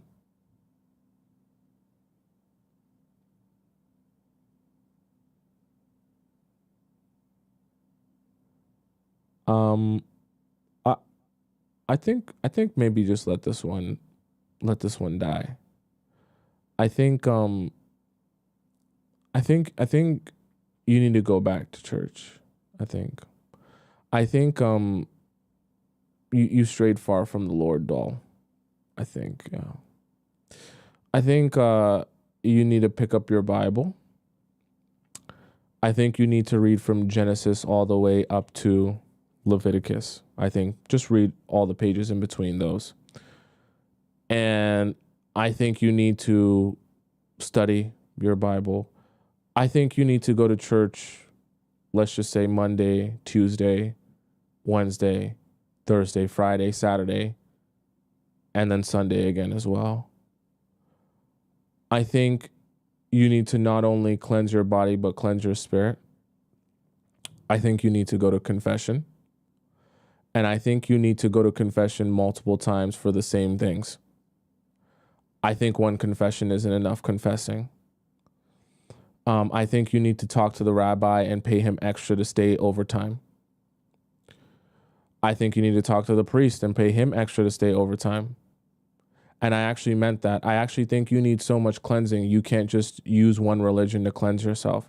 I actually think you need multiple religions to cleanse yourself properly. So you're going to have to approach a rabbi. You're going to have to approach a priest. You're going to have to approach a Buddhist monk. And you're going to have to approach, you're after going to go to the Mecca as well. I think you need all types of cleansing. I think this probably isn't the relationship for you. That's what I think. And I'm not really sure where this is supposed to be going or what the point of any of this is, because you didn't even mention about building a relationship with him at all. You just mentioned his leaky booty hole and how that was making you nervous. But I'm not sure what his leaky booty hole has to do with you guys actually being in a relationship. I don't think it has anything to do with him being in a relationship. I just think you're so horned up. I don't even think you're thinking anything. Okay. What you need to do, doll, if you're really this horned up, you need to go in my bio. You need to get that Tracy's dog link, right? And actually, I would advise you to buy all three, because clearly you're a horned monster. You're a horned up monster. So you need to buy all three. So you get the OG one, okay? You get the OG2 that comes with the remote, and you get the OG3 that's waterproof as well. They're all waterproof, but that one's like shower, like you can put it in an ocean. Get all three, okay? And you rub one out until you can't breathe anymore, okay? There's the link in my bio. There's a link in my description as well, wherever you're watching this. You get that. You use that on yourself until you're satisfied, so you can cleanse yourself of these thoughts. And please never spend your time with leaky booty hole man ever again. Okay? There's even a discount. Okay? And I really mean that, because I don't know where you're going with this. I don't know what the purpose of this is, and I don't even know why you're entertaining this. Cool, he's got a big schlong, but like, what's that gonna do for you for your future happiness? Okay? I don't think much. All right? And I want future happiness for you, not just you getting deed down by a guy who's gonna poop everywhere and take a crap on the sheets, okay? Because the reality of it is, I don't think there's enough sheets in the world for a leaky booty hole, okay? I don't want that for you, and I definitely don't want you having pineapples with him, and you got poop all over you. I wouldn't wish that on my worst enemy.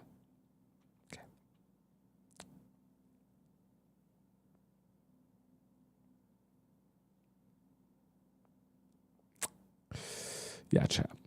All right, that's the show for today.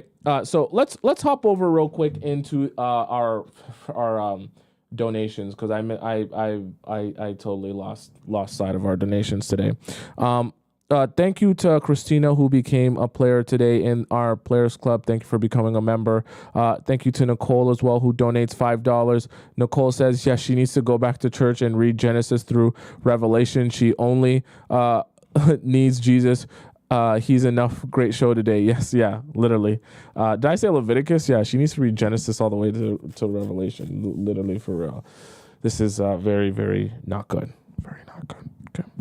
All right, chat. That's the show for today. For those of you who have questions for me and you're impatient, you can go ahead and send it into our Discord Premium by donating to the show. Link in the bio, or link and TikTok, link in the description on YouTube. Or if you want to ask me a private question, the link is in my bio as well, or the link in my description. You can ask me a private question and I answer that to you and you alone. No one else sees it. Okay.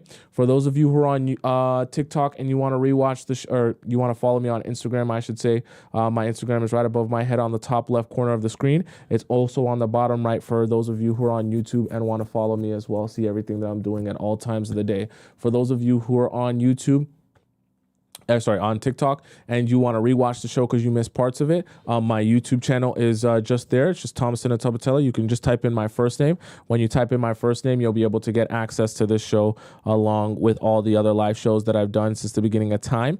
And when you go, make sure you go into the live section to find the live shows. So when you go on my page, and then you gotta go, and when you watch it, it's so amazing. You get the YouTube and the TikTok live chat embedded in the video, so you don't even miss a second of conversation. All right. Until we meet again, I'm here every weekday, Monday to Friday at 4 p.m. Eastern Standard Time. So until we meet again, arrivederci, au revoir, hasta la vista, sayonara, adios, ciao, salam. I think I said arrivederci already. Bon voyage! And I'll see you again tomorrow. You guys are crazy today. Okay? You guys are going crazy today. I'll see you again tomorrow. You guys like to get wow. All right. I'll see you again tomorrow, 4 p.m. Eastern Standard